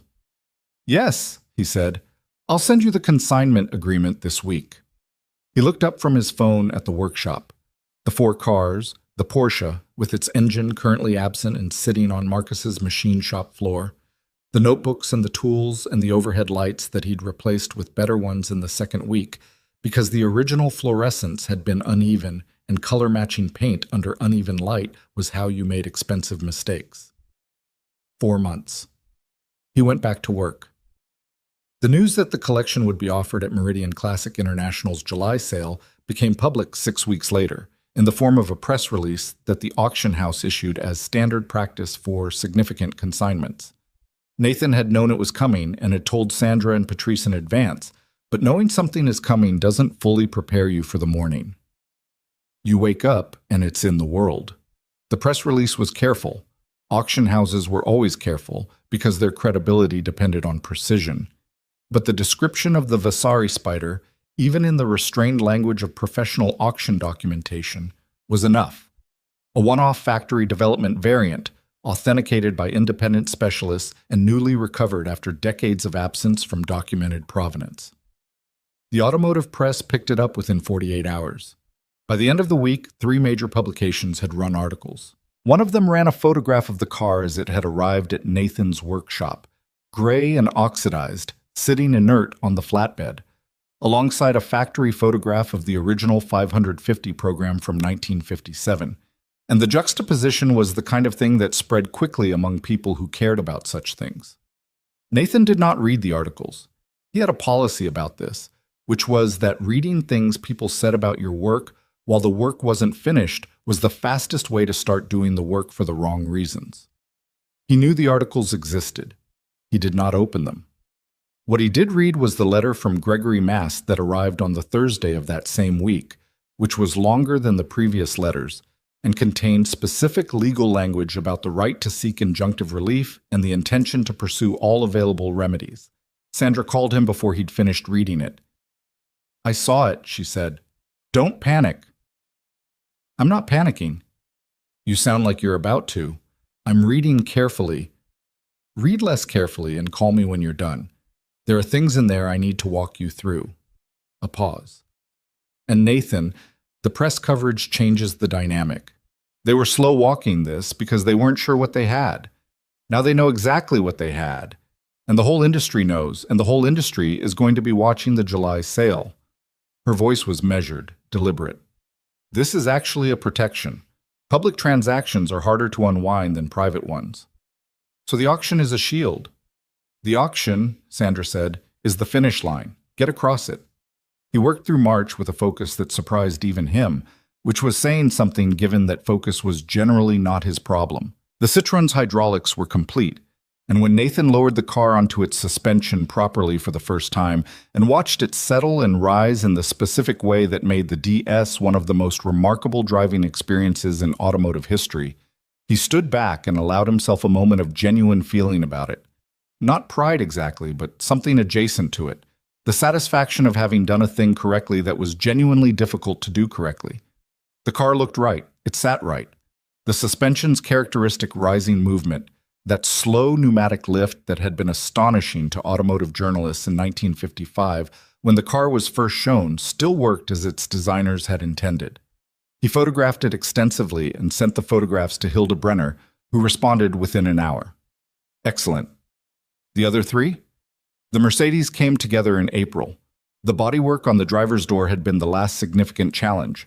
The wrong filler compound used in the old repair had created a stress differential that Nathan had addressed over several weeks of careful work, and the final metal shaping had required him to call in a favor from a man named Pete Ortega in Seattle, who was one of the better panel men on the West Coast and who owed Nathan a favor from a transmission problem 3 years prior. Pete drove down on a Saturday, spent 6 hours on the door, collected cash and a case of beer, and drove home. The paint match was Nathan's work. He'd consulted his father's notes, mixed the original graphite gray formula, and sprayed it over 2 sessions with a day of cure time between them. In the workshop light, you could not find the repair. He knew where it was.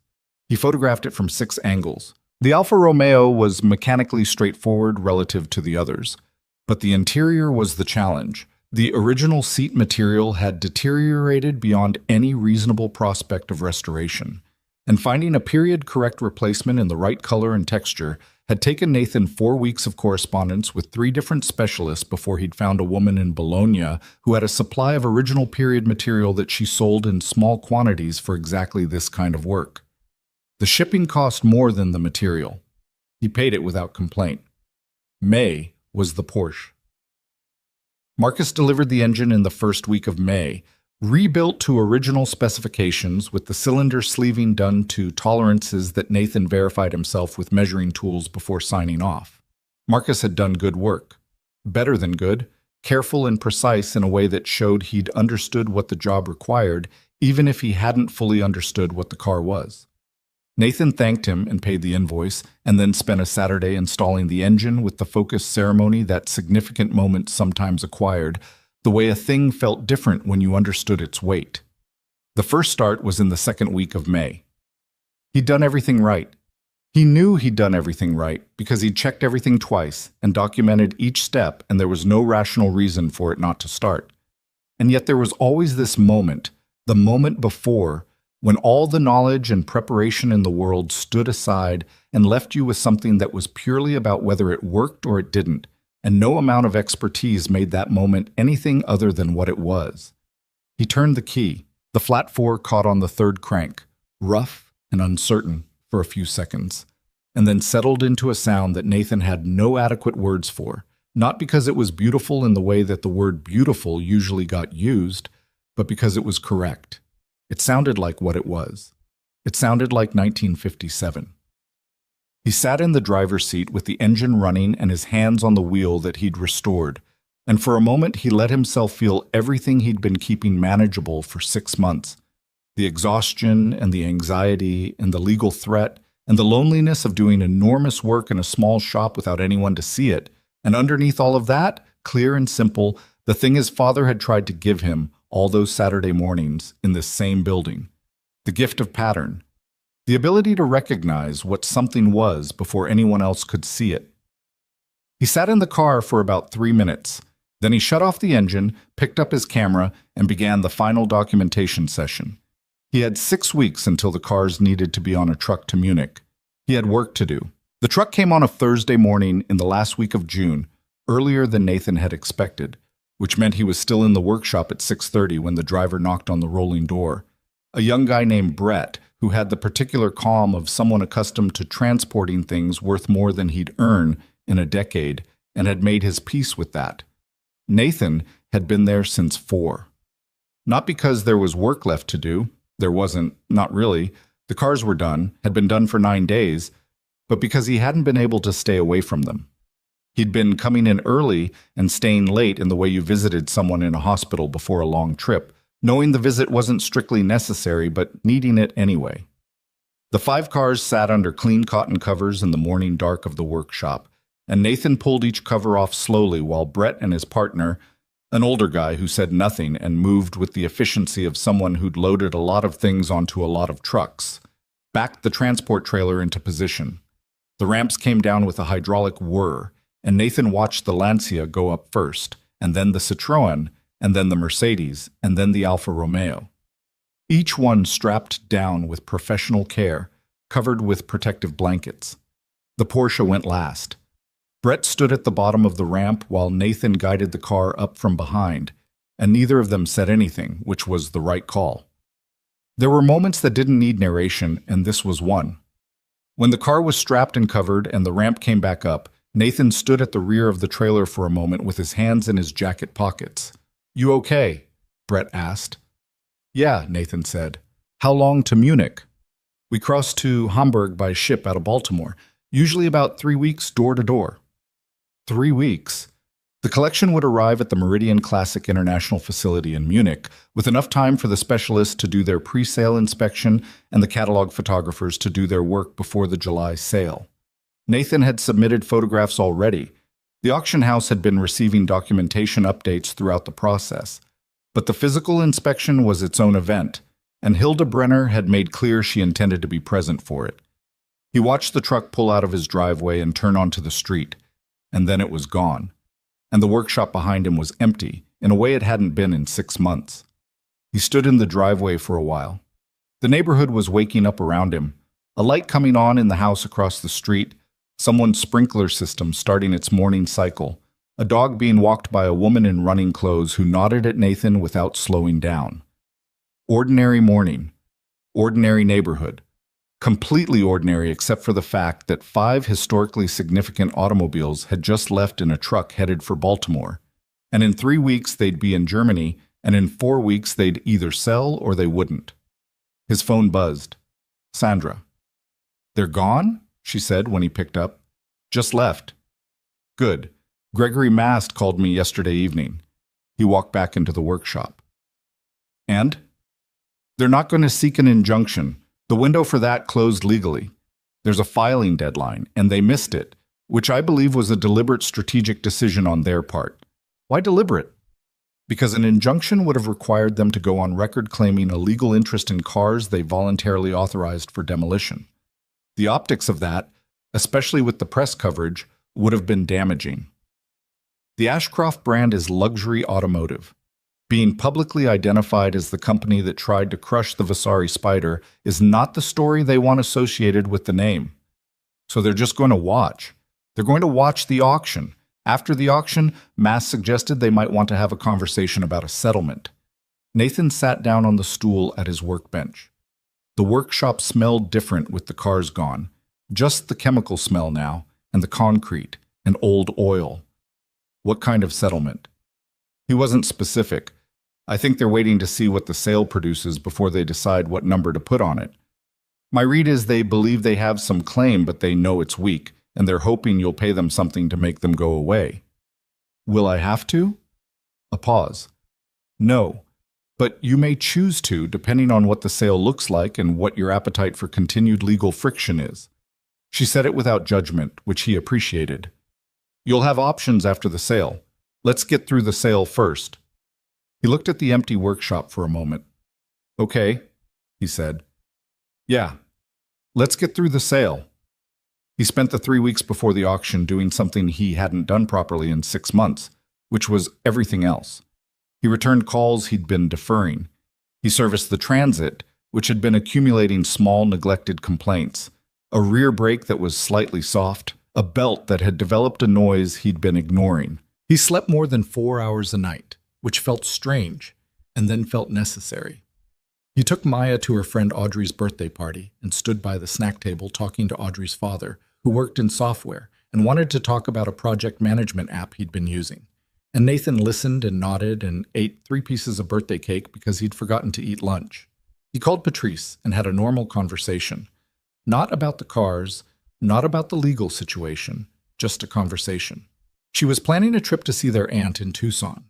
She'd started doing yoga, which she said Nathan would probably find annoying to hear. He found it mildly annoying, which she apparently expected. He sat in Maya's room one night after she was asleep and looked at her bookshelf, which contained, in addition to the expected children's chapter books, and 2 stuffed animals that had been retired from active use but remained in honorary positions, a growing row of small composition notebooks. 7 of them, at current count, each labeled in Maya's handwriting on the spine. He picked one up and opened it.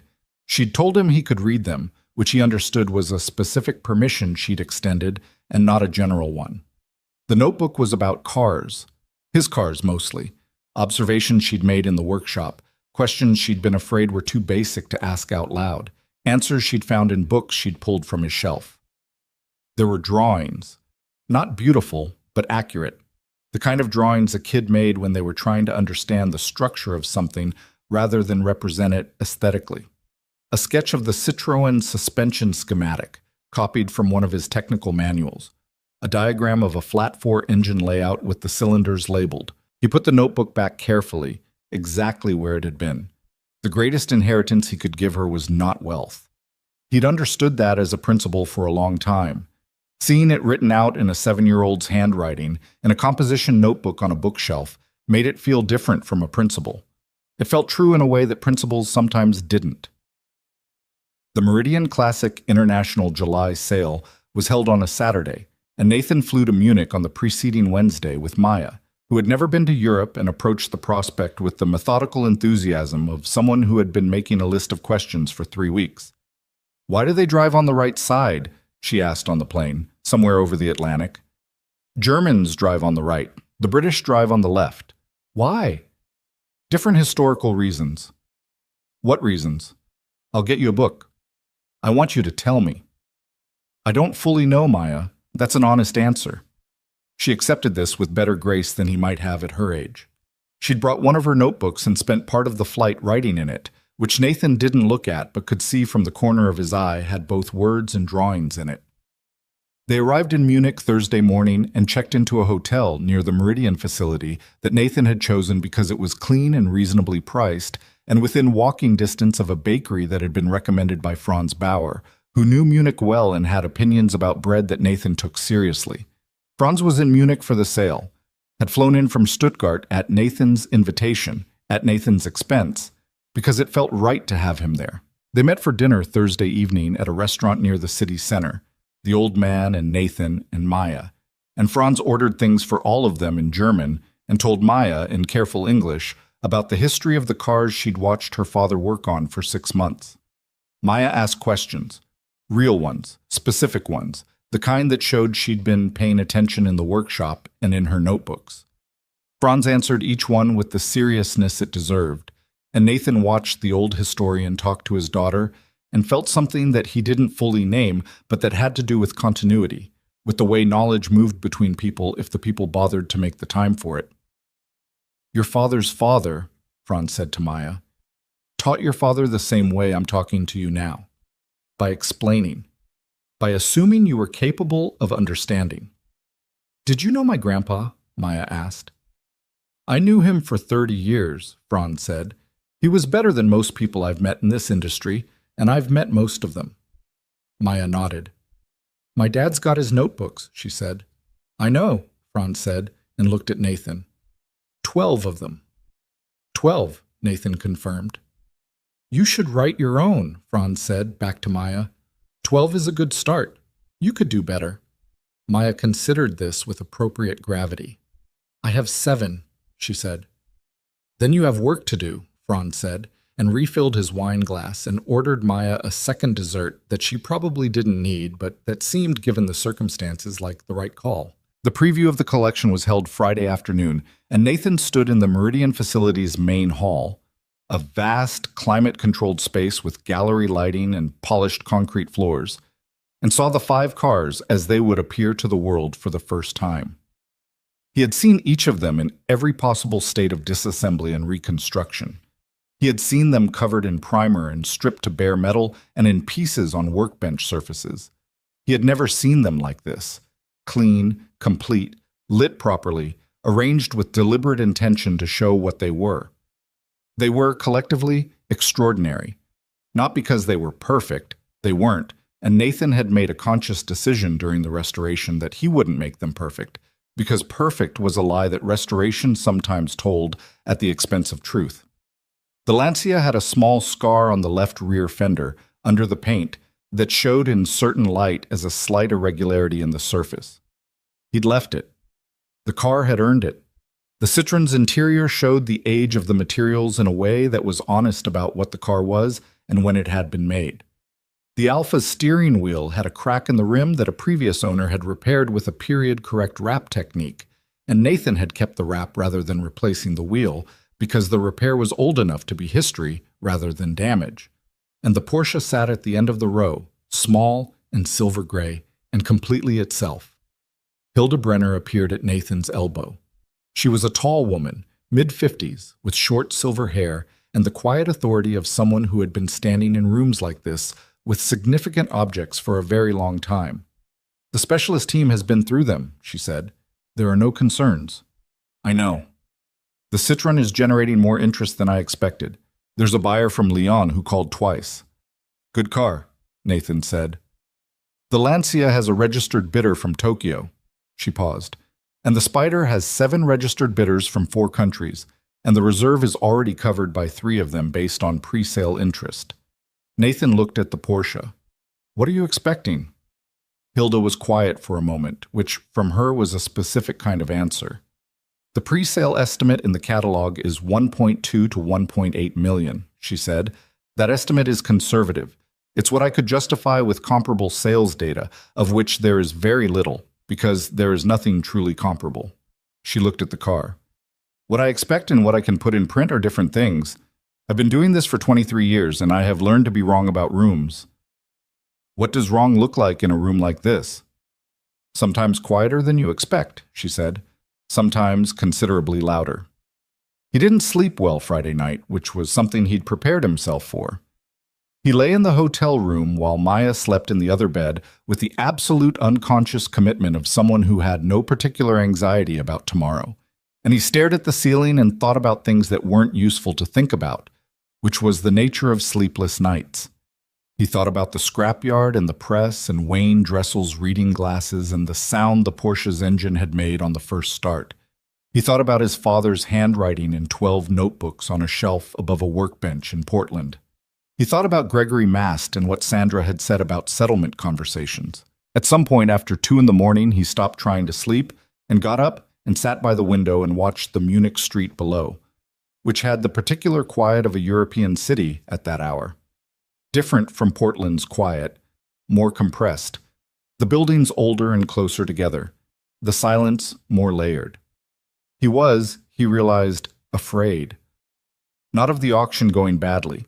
At this point, the documentation was airtight and the reserve was covered, and the worst realistic outcome was still a significant financial result. He was afraid of it being over. Of the thing he'd been doing for 6 months being done. The purpose that had organized his days and nights and justified the exhaustion and the legal anxiety and the missed lunches and the dark circles that Maya had started commenting on with the frank observational quality that was her particular gift. He was afraid of the empty workshop. It was a stupid thing to be afraid of, and he knew it, and he was afraid of it anyway. The auction began at 11 on Saturday morning. The sale room held perhaps 200 people, and it was full, and there were bidding paddles in the room and phones on long tables at the sides where staff relayed bids from remote buyers. Nathan sat in the eighth row with Maya on one side and Franz Bauer on the other, which felt like the right arrangement. Patrice had wanted to come, had asked 3 times, but had ultimately stayed in Portland because someone had to be available for the practical things, which was a sentence she'd said with the kind of resigned practicality that was its own form of love. He'd saved her a chair in spirit. The first car to sell was a pre-war Bugatti that had nothing to do with Nathan's collection, and it sold for just over 400,000 euros to a paddle in the room. Then a post-war Ferrari, then a pair of Alfa Romeos from a Swiss estate. Nathan watched the room, the way paddles moved, the rhythm of the bidding, the body language of the specialists at the phone tables, trying to calibrate what kind of room it was, what the mood was, whether the bidders had come ready to spend or ready to be cautious. The room felt warm, not recklessly so, but willing. The Citroën went first among Nathan's cars at 20 minutes past noon. The estimate had been 60 to 90,000 euros. The bidding started at 50 and climbed past the high estimate in 90 seconds, and the phone table at the right side of the room was involved from the beginning. And when the hammer came down at 142,000 euros, the room made a small collective sound. Not applause, just a murmur, the sound of a room recalibrating its sense of how the afternoon was going to go. Beside Nathan, Franz Bauer made a brief sound that might have been satisfaction. The Alfa Romeo was next. Estimate 80 to 120,000. It sold to a paddle 3 rows ahead of Nathan for 195,000, which was 65,000 over the high estimate. And now the room had a different quality. More alert, paddles held with slightly more readiness, the phone staff sitting straighter. The Lancia brought 230,000, 100,000 over the high estimate, to the buyer from Tokyo who had registered before the sale. Nathan watched the paddle go up in the front row, a precise and unhurried movement, and the auctioneer worked the room through 4 more bids before the hammer fell, and the Japanese buyer didn't react visibly, which was either cultural restraint or the practiced composure of someone who'd done this before. He turned to Maya and found her watching the room with the focused attention she brought to things that interested her, her small notebook open on her knee and her pen moving. "What are you writing?" he said quietly. "What the room looks like," she said, without looking up. "How people hold the paddles, the way it gets quiet right before the bid." He looked at her for a moment, then he looked back at the front. The Mercedes 300 SL went immediately after a short break in the proceedings. The estimate had been 400 to 600,000 euros, which was conservative by the standards of the 300 SL market, but justified by the car's condition history, which the catalog had documented honestly. The bidding opened at 350 and went past the high estimate in under 2 minutes, the paddles in the room competing with 2 phone lines that were both running simultaneously. At 750 it was down to 1 paddle, a man in the 5th row whom Nathan couldn't see clearly from the 8th, and 1 phone. At 820 the phone dropped out, and the man in the 5th row put down his paddle and the gavel came down. Nathan felt Franz's hand on his arm briefly. Just a touch, the old man's version of acknowledgement. And then it was gone. 820,000 euros for the Mercedes. Significantly overestimate. The murmur in the room was louder this time. Then there was a pause in the proceedings, a deliberate one, because the Meridian specialists understood room management, understood that a significant lot required a moment of dedicated attention that back-to-back selling didn't allow. The auctioneer spoke briefly. The provenance, the authentication, the history of the car's disappearance and recovery. And Nathan listened to his own collection being described in a room of 200 people and felt the strange dissociation of something that had been entirely private becoming entirely public. He had not looked at the Ashcroft section of the room. He knew they were there. Sandra had told him that Evelyn Ashcroft had registered as a sale observer, not a bidder, and that Gregory Mast was likely present as well, though he couldn't confirm. He hadn't looked because looking felt like it would change something about how he sat in that chair, and he needed to sit in that chair correctly. The bidding on the Vasari Spider opened at 800,000 euros. 3 paddles went up in the room immediately. 2 phone lines. The opening pace was faster than any of the previous cars, the bids climbing in increments of 50,000, and then, past the million mark, in increments of 100,000. At 1,300,000, 1 paddle in the room dropped, At 1,000,005, a second phone dropped. At 1,000,008, the top of the estimate range, there were still two paddles and one phone active, and the room had gone very quiet in the specific way that rooms went quiet when something was happening that people wanted to be able to say they witnessed. At 2,000,000, one of the paddles dropped. It was the man in the front row. Nathan could see him now, older, gray-suited, who put his paddle on his knee with the resignation of someone who'd made a decision about his limit and was keeping it. The bidding continued between a single paddle in the middle of the room and the right-side phone table, climbing in 50,000 increments that felt, in the quiet of the room, enormous. Maya had stopped writing.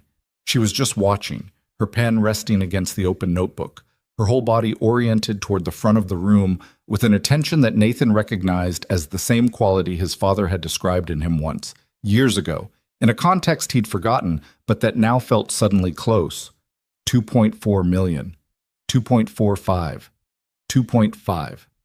The paddle in the middle of the room went up for 2.55, and the phone table specialist, a young woman with red-framed glasses who had been maintaining the same expression throughout, said something quietly into her handset, and there was a pause, and she raised her hand, and the auctioneer said 2.6, and the paddle in the middle of the room went up again without hesitation.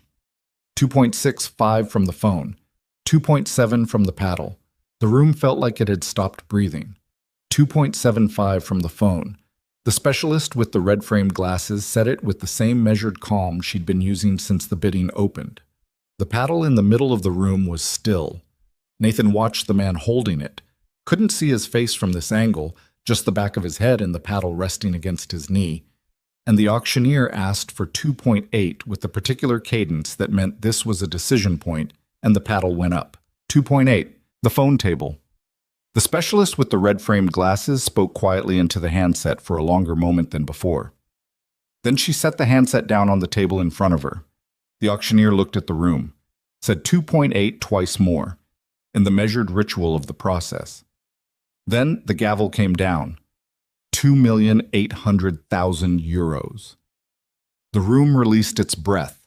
Not applause. That wasn't the culture, exactly. But sound. The aggregate sound of 200 people reacting to what they'd just watched. And Franz Bauer said something in German that Nathan didn't catch. And beside him, Maya took a breath and let it out slowly and said, very quietly, "Wow." Nathan sat in his chair and felt the numbers settle into him.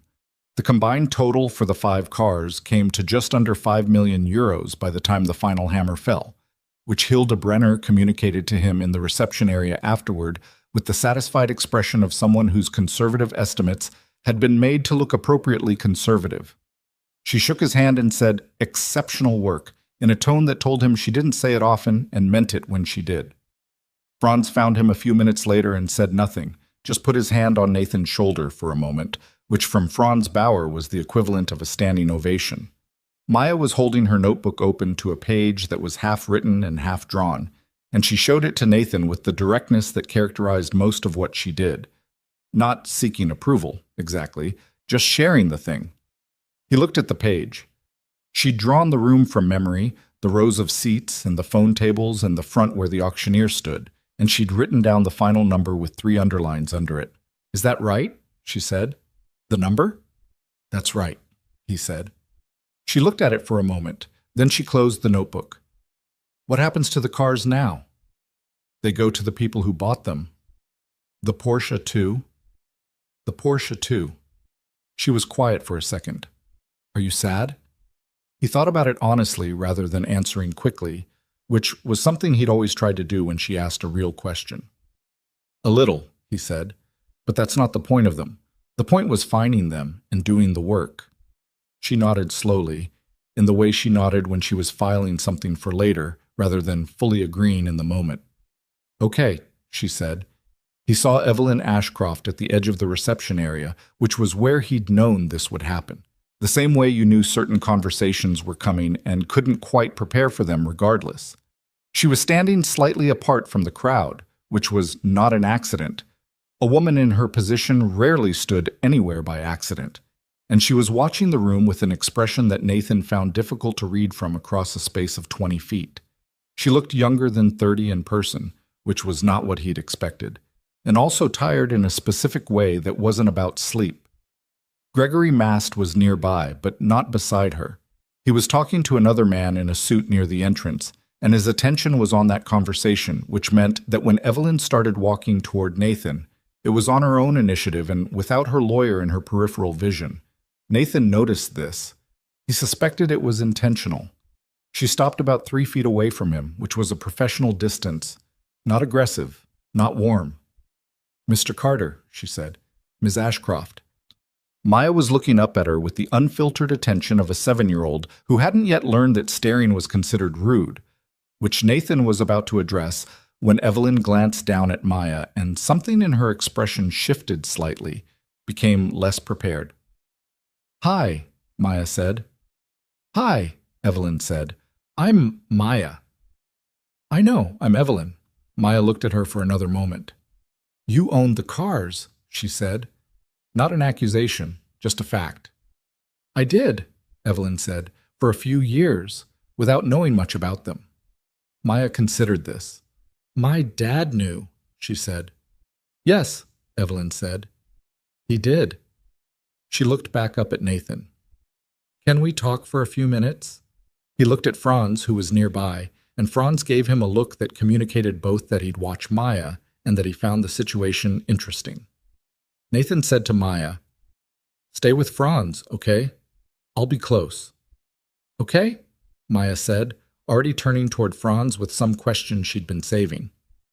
Nathan and Evelyn walked a few feet away from the main cluster of the reception into a quieter section near a window that overlooked the Meridian Facilities parking area.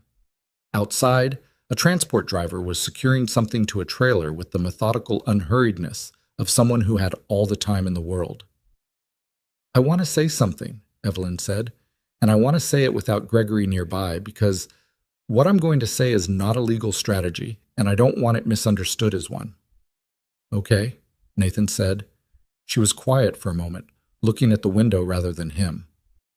"I made a careless decision," she said, "not a fast one. It wasn't like I looked at the list for 10 seconds and said get rid of them. I spent probably 2 minutes thinking about it, which is worse in a way because 2 minutes felt like due diligence." She paused. "I knew my grandfather collected things. I didn't know what he collected or why. I inherited a building full of his things, and I was managing 3 other properties and a licensing dispute, and a board that wanted me to divest anything that wasn't core to operations. The cars were in a building I'd been inside once. They looked like old things under tarps." "They were old things under tarps," Nathan said. "They were worth $5 million, she said. "That's a different fact." She looked at him then. She had the eyes of someone who was genuinely frustrated with themselves, which was a specific and, he thought, not very common thing to see in someone's expression when they were discussing something they'd lost. "What I didn't do," she said, "was ask the question, what are they? Just that. I didn't ask it." She was quiet for a moment. "My grandfather would have been horrified. He spent 40 years learning about those cars, finding them, preserving them. He never talked to me about them. I was young when he died, and maybe he thought he had more time. But that collection was something he cared about seriously, and I let it go to a scrapyard without asking one question." Nathan looked at her. She was not performing remorse. He'd seen enough perform things in enough situations to distinguish. She was actually sitting in it, which was both more uncomfortable and more interesting. "You're not here to threaten a legal claim," he said. "No," she said. "Gregory will probably send Sandra another letter next week. That's Gregory's job, and he'll do it, and eventually there will be a number that makes it go away, and you shouldn't pay it because your legal position is stronger than ours, and we both know it." She said it matter-of-factly, like reading a weather report. "I'm here because I watched those cars sell today, and I realized that the worst part of what happened isn't the money." "What is it?" "The worst part is that I owned something that belonged to a story I didn't know. And the story exists now. I watched it happen today, in that room. And it exists because you followed a truck to a scrapyard and asked the question I didn't ask." She stopped. Looked toward the area where Maya was standing with Franz, the old man, and the girl in what appeared to be a detailed conversation, Maya's notebook open. "Your daughter was writing in her notebook through the whole sale." "She takes notes," Nathan said. "I noticed." Something moved in Evelyn's expression that he couldn't quite name. What was she writing? What the room looked like, he said. How people hold the paddles, the way it gets quiet before the bid. Evelyn looked at him for a moment. Then she nodded once, slowly, like she'd been given an answer to something she'd asked herself rather than him. I owe you an apology, she said. Not a legal one, just a human one. You saved something that should never have been in a position to need saving. Nathan was quiet for a moment. Your grandfather found those cars, he said. Whatever the chain was, however they got from Europe to Oregon, he found them and kept them. That matters. He kept them in a locked building for 30 years without telling anyone, Evelyn said. People keep things for different reasons.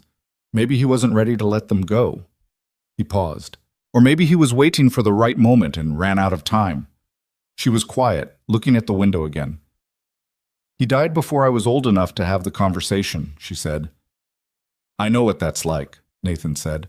My father died when I was 24. There were conversations we didn't finish. She looked at him. He hadn't intended to say that. It had come out of somewhere he hadn't entirely planned to open, the way certain things did when you'd spent 6 months under significant pressure and your usual management of what you said was slightly eroded. He didn't take it back. I'm sorry, she said. And it was the second apology in 5 minutes, and this one was simpler and smaller and more genuine, the kind of apology that had nothing to do with 5 million euros. He left notebooks, Nathan said. 12 of them. About the cars he worked on and how he worked on them. The 300 SL that sold today. I found the right way to fix the door hinge from something he wrote down in 1987. Evelyn looked at the window for a long moment. You're saying knowledge is worth passing down. I'm saying it's about the only thing that doesn't depreciate, Nathan said. Money changes. Cars change ownership. Knowledge stays with whoever takes the time to carry it. She was quiet. Then she said, I have another collection.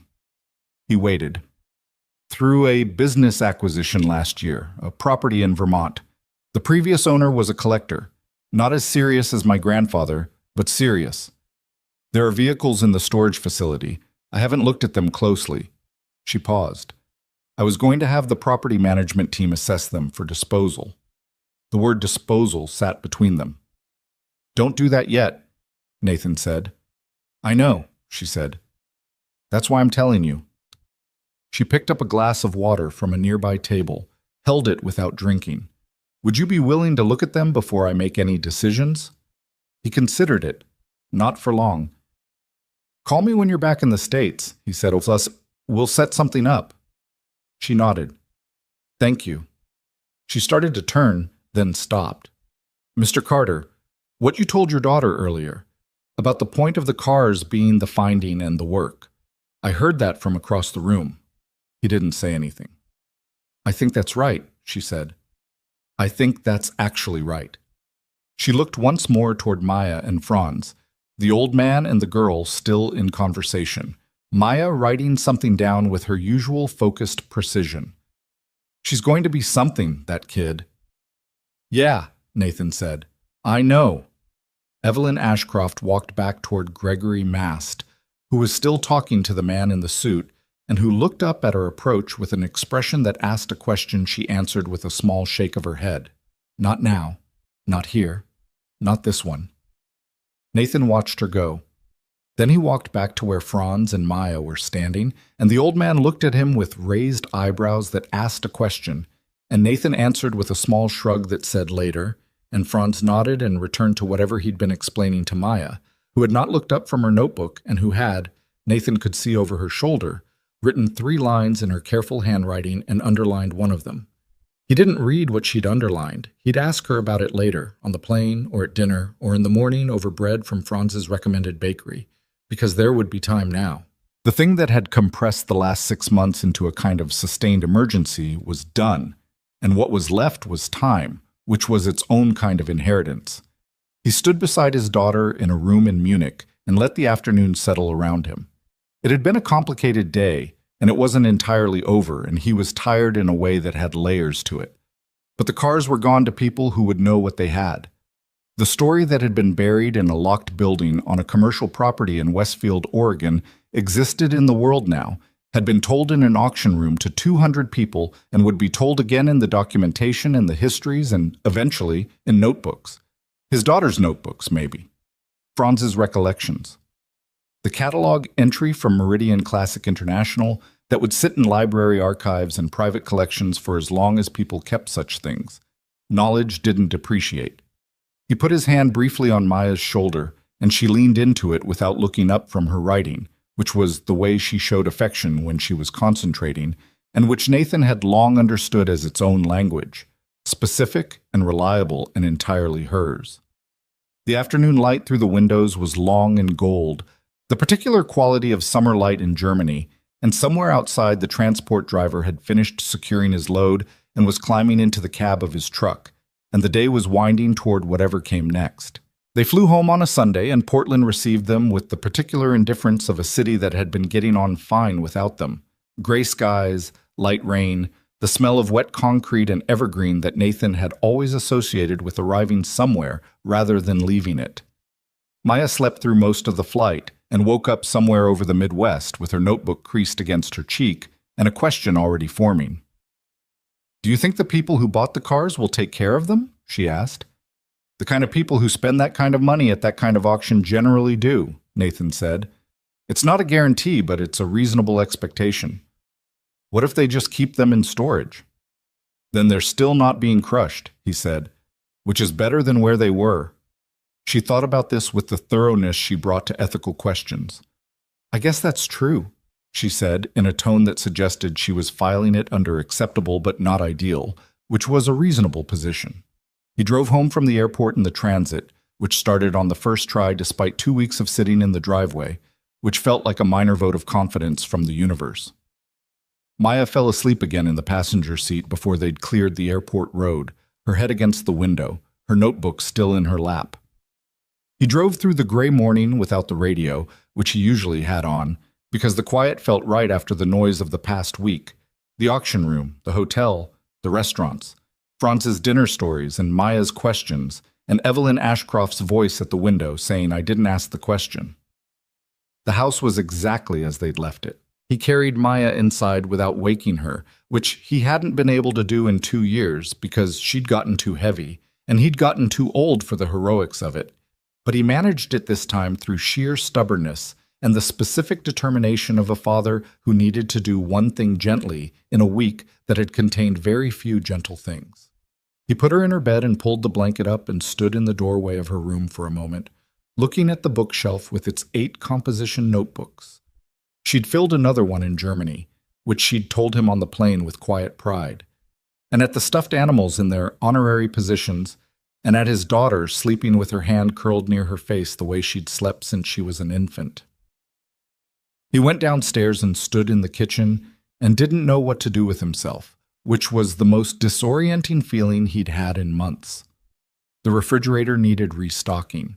There was mail on the counter that Patrice had stacked neatly during their absence. The coffee maker was clean, which meant Patrice had cleaned it, because he'd definitely left it in the state of someone who hadn't had time to clean it. He called her. "You're home," she said when she picked up. "Just got in. Maya's asleep." "How are you?" He leaned against the counter and looked at the kitchen, which was the most ordinary room he'd been in for 2 weeks, and felt, because of that, almost dreamlike. "Weird," he said. "I keep waiting for something to need doing." "Something will need doing," Patrice said. Give it 24 hours. The workshop is empty." "I know. It's the first time in 6 months." "Nathan." She said his name with the particular softness she reserved for moments she thought he needed it. "Rest." For the first time in 6 months, rest. He wanted to say that resting felt wrong, felt like the momentum of everything stopping too abruptly, felt like something he didn't know how to do anymore. He'd been in sustained forward motion for so long that stopping felt less like relief and more like the ground shifting under him. But he understood that this was not a particularly novel or interesting problem. Lots of people came out the other side of an intense thing and didn't know what to do with the quiet, and that complaining about it to his sister at 8 in the morning after a transatlantic flight was not the solution. "Yeah," he said. "Okay.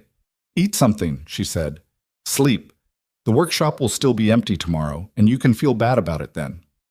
He ate leftover crackers and some cheese he found in the back of the refrigerator and went to bed and slept for 11 hours, which was more sleep in one stretch than he'd had since March, and which left him feeling, when he woke up, not rested exactly, but recalibrated, the way a machine felt after maintenance rather than after a vacation. The letter from Gregory Mast's office arrived 3 days after they got home. It was, as Sandra had predicted, a settlement demand. The number it contained was specific and significant, not an opening offer designed to be negotiated down, but a number that had clearly been calculated as the maximum a reasonable person in Nathan's position would consider paying to make a legal threat disappear. It was framed in language about the potential costs of litigation and the mutual benefits of resolution and the Ashcroft family's respect for the work Nathan had done, which was the kind of corporate legal politeness that said everything and nothing simultaneously. Nathan read it twice, set it on the kitchen counter, and called Sandra. "I saw it," she said. "It's a lot of money," he said. "It is," she said. "It's also not what they'd get if they went to court, because what they'd get in court is less, possibly nothing, given the strength of the transaction documentation. But the cost of fighting them to get to nothing is not zero." "What would it cost to fight them?" She gave him a number. It was not small. It was the kind of number that, before the Munich sale, would have been prohibitive. Now it was painful but possible. "What do you recommend?" he asked. "I recommend you think about what you want," she said. "Not what's legally optimal, what you actually want. The legal strategy follows from that." He thought about it. He thought about Evelyn Ashcroft standing at the window in Munich, saying, "I didn't ask the question," with the specific exhaustion of someone who had been sitting with a mistake. He thought about the number in the letter on his counter. He thought about 5 cars that had been heading for a hydraulic press on a Wednesday morning in April, that were now in the hands of collectors in 4 countries, that existed in the world as the things they were instead of as 3-foot cubes of compressed metal. "Counter," he said. "Half their number. One-time offer, 30 days to accept. No further negotiation." Sandra was quiet for a moment. "That's more generous than you need to be." "I know," he said. "Make it clear it's a settlement for legal peace, not an acknowledgement of any valid claim. That language needs to be precise." "It will be," she said. "And Nathan, this is your decision. If you want to fight it, I think you'd win." "I know," he said again. "But winning a fight and ending a fight aren't always the same thing." She drafted the counter that afternoon and sent it with language so precise that it would have taken a different and more expensive law firm than Mast's to find fault with the framing. 22 days later, Mast accepted. The settlement was signed on a Thursday morning, and Sandra called him to confirm. And Nathan said thank you and hung up and went to the workshop and stood in the empty space for a while, not doing anything, just standing in it. The legal matter was over. The financial result of the auction, minus Sandra's fees and the settlement and Patrice's loan with the interest she'd insisted on, was still enough to change the practical reality of Nathan Carter's life in ways that were significant, but that he was deliberately not thinking about too much yet, because thinking about it too much felt like getting ahead of himself, and getting ahead of himself was what had gotten other people into trouble. What he thought about instead was what came next. He called Evelyn Ashcroft. She picked up on the second ring, which suggested she'd had the number saved, which was interesting. "Mr. Carter," she said. "Nathan," he said. "We settled." "I know. Gregory told me this morning." A pause. "He told me the number you accepted. It was less than we asked." "It was what I wanted," he said. "More than that felt wrong." She was quiet for a moment. "I don't fully understand that," she said, "but I respect it." "You mentioned the Vermont property," he said. "Yes." The shift in her voice was slight but present, a quickening, something that might have been relief. "I haven't done anything with it yet. I was waiting." "For what?" "For this conversation, I think." Another pause. "I wasn't sure you'd call."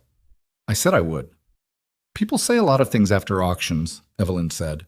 "In my experience, the follow-through rate on emotional conversations at industry events is lower than you'd hope." He almost smiled. "I'm not particularly emotional," he said. "No," she said. "You're really not." It didn't sound like a criticism. "When can you go to Vermont?" They agreed on the second week of September, which gave Nathan 3 weeks to do what he'd told Patrice he needed to do, which was rest, and which he accomplished with partial success. He fixed the transit's brake. He cleaned the workshop properly for the first time since the winter, swept it out, organized the shelving, inventoried his supplies, and made a list of what needed restocking. He took Maya to the Science Museum, which she'd been asking about since June, and which he'd been postponing with the general excuse of being busy. They spent 4 hours there, moving at her pace, which was slow at the exhibits that interested her and faster at the ones that didn't. And he bought her a book about mechanical engineering in the gift shop that was probably 2 grade levels above where she was, and that she started reading in the car on the way home. He did something else in those 3 weeks that he hadn't done in a while, which was visit his father's grave.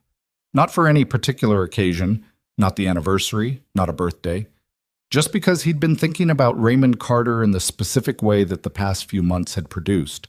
The notebooks and the door hinge note and Maya's question about whether Grandpa would be excited, and it felt like a visit was overdue. He went on a weekday morning when the cemetery was quiet, which was his preference. He sat on the ground beside the headstone. He'd never found the right way to stand at a grave. Standing felt performative in a way that sitting didn't. And talked for a while, which was something he did less than he probably should, and more than he'd admit to most people. He talked about the Porsche, and about Maya's notebooks, and about the thing Franz had said at dinner in Munich about how Raymond Carter had been better than most people in the industry. He talked about the door hinge note and what it had felt like to find it, which was something he hadn't said out loud to anyone. He didn't expect answers, and he didn't get any, and that was fine. The visit wasn't about answers. It was about continuity.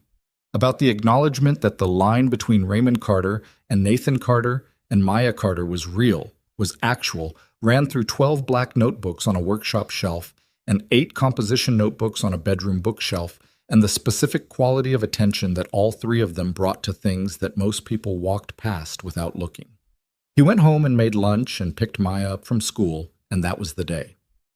The Vermont property was a working farm that had been acquired by the previous company owner as part of a real estate portfolio that had nothing to do with cars, and the cars were an afterthought. A detached storage structure at the far edge of the property that had been built sometime in the 70s, and that smelled when Nathan pushed the door open on a gray September morning, like every storage building that had ever contained old things for too long. Dust and oil and the particular damp wood smell of a structure that had been sealed against weather with declining effectiveness over decades. Evelyn was there. She'd flown into Burlington the previous evening and was wearing something that was clearly not her usual professional wardrobe. Dark pants, a practical jacket, boots that looked like they'd been purchased for the occasion and broken in insufficiently, which Nathan noticed because she was slightly favoring her left foot and didn't seem fully aware of it. She had not brought Gregory Mast. She'd brought Lena, her assistant, who stayed near the door with a tablet, and what appeared to be the administrative confidence of someone who'd been in unexpected situations with her employer before. "How many?" Nathan asked, before they went in. "The inventory lists 11, Evelyn said, but the previous owner's records aren't reliable. He kept notes in 2 different formats that don't cross-reference well. 11 cars, Nathan said. 11 vehicles. Some of them might be trucks. The inventory isn't specific."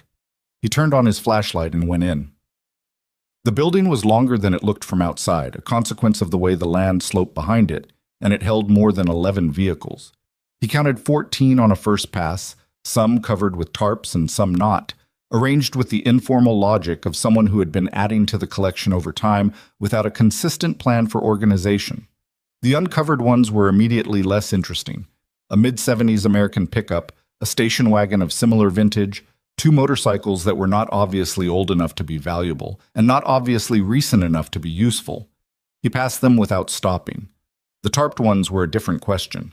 He moved through them systematically, which Evelyn watched from a position near the door that was close enough to see what he was doing and far enough to not crowd his process. She'd learned something from Munich, he thought. She'd come here to observe rather than to direct, to let the person with the knowledge do the thing that knowledge enabled. It was a different posture than the one that had authorized a disposal list without asking what was on it, and the difference was not small. The 3rd tarped vehicle made him stop. He stood in front of it for a moment, flashlight off, just the shape under the tarp, the proportions. the specific height of the roofline relative to the length of the hood.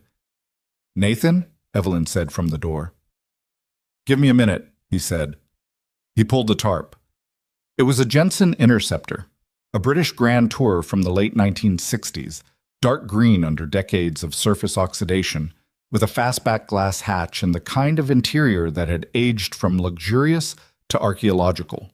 Leather cracked and split, wood veneer delaminated, carpets that had been reduced to a ghostly suggestion of their original existence. The body showed rust in the lower sections, the kind that came from water pooling and sitting over years, but the upper sections were better than the lower ones suggested, and the structure, Nathan walked around it twice before touching it, reading the body lines the way you read a face for what it was actually saying underneath what it was showing, was sound. He crouched and ran his hand along the rocker panel, tapped at specific points. "What is it?" Evelyn asked. She had moved closer without him noticing. "Jensen Interceptor," he said. "Late 60s, British." He stood up. "It's not as rare as the Porsche. The Jensen isn't the kind of car that gets people out of their chairs at auction, but it's a significant car, well-regarded, genuine following, and if this is what I think it is in terms of specification and condition underneath the surface rust." He moved to the front and looked at the engine bay through the gap at the hood line. "It's a legitimate restoration project." "Good legitimate or complicated legitimate?" "Both," he said. "Always both." He moved on. The fifth tarped vehicle was a Sunbeam Tiger, a small British roadster with an American V8 engine dropped into it, a combination that had made automotive journalists argue about it for 60 years, and that had a devoted collector following for reasons Nathan understood immediately when he pulled the tarp and saw the lines of the thing, compact and purposeful, sitting on dry, rotted tires that had long since given up their relationship with the road. The seventh was a Bristol 406, which was the kind of car that required explanation even in collector circles. Bristol Cars had built automobiles in small quantities for a small and extremely specific clientele, using an engine design of pre-war German origin that they'd obtained as part of post-war industrial reparations. And the result had been, for about 30 years, one of the most technically distinctive production cars in Britain. They were not famous. They were not in any mainstream automotive mythology. They were, to the people who knew them, remarkable. Nathan photographed the VIN plate and the engine bay and stood back. 9 of the 14 have potential, he said to Evelyn when he'd been through all of them. They were standing near the door in the September light, which was coming in at an angle that showed the dust in the air of the building like smoke. 3 are almost certainly significant enough to warrant serious restoration. 2 are borderline, worth doing if the condition is better than it looks from the outside. 4 are project cars that a competent restorer could do something with. The remaining 5 are... He paused. I wouldn't send them to a scrapper without a second opinion, but I wouldn't invest heavily. Evelyn was listening with the specific quality of attention he'd noticed at the reception in Munich.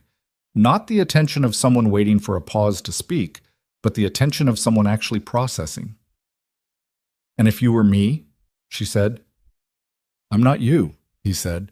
"But if I were, I'd have the 3 significant ones independently authenticated before doing anything else. I'd document everything before a single thing is moved, and I wouldn't make a disposal decision on a Monday morning in between other meetings." She heard the edge in that and didn't flinch from it, which he respected. "No," she said, "I wouldn't do that again." The Jensen is the most immediately interesting. The Bristol is the most obscure, but potentially the most historically specific. If it's the right specification, there are buyers who'd cross an ocean for it. He looked back into the building. The Sunbeam Tiger is the most fun, if that's a relevant category. Is it relevant? In this business, it sometimes is, he said. Not everything has to be historically significant to be worth preserving. Some things are worth preserving because they're good, and people used to make them, and people don't anymore. Evelyn looked at the building for a moment. "Would you do it?" she said. "The restoration. If I asked." He'd been thinking about that question since Vermont had been mentioned. He'd been thinking about the empty workshop and the specific weight of not having something to move toward, and about the auction and the settlement and the quiet of the past 3 weeks, and about what his father had always said about the work itself. That the work was the point, that what the work produced was a consequence and not the reason. "Yes," he said, with conditions. What conditions? Every significant decision gets made with full information. You see documentation before anything moves. Nothing gets disposed of without an independent opinion. He looked at her. And you come see the work, not just the result, the process. She frowned slightly. Why? Because the problem wasn't that you authorized a disposal list. The problem was that you authorized it without understanding what was on it. The solution to that isn't better paperwork. It's developing enough knowledge to ask better questions. He said it without apology, because it was true, and she was the kind of person who seemed to respond better to truth than to tact, which was a quality he was beginning to actually appreciate. You can't learn what these cars are from a catalog. You have to see how the work gets done. Evelyn was quiet for a moment. Behind her, Lena was making a note on the tablet, which was either excellent professional instinct or the specific habit of someone who had worked for Evelyn Ashcroft long enough to know that significant things happened quickly and needed to be written down.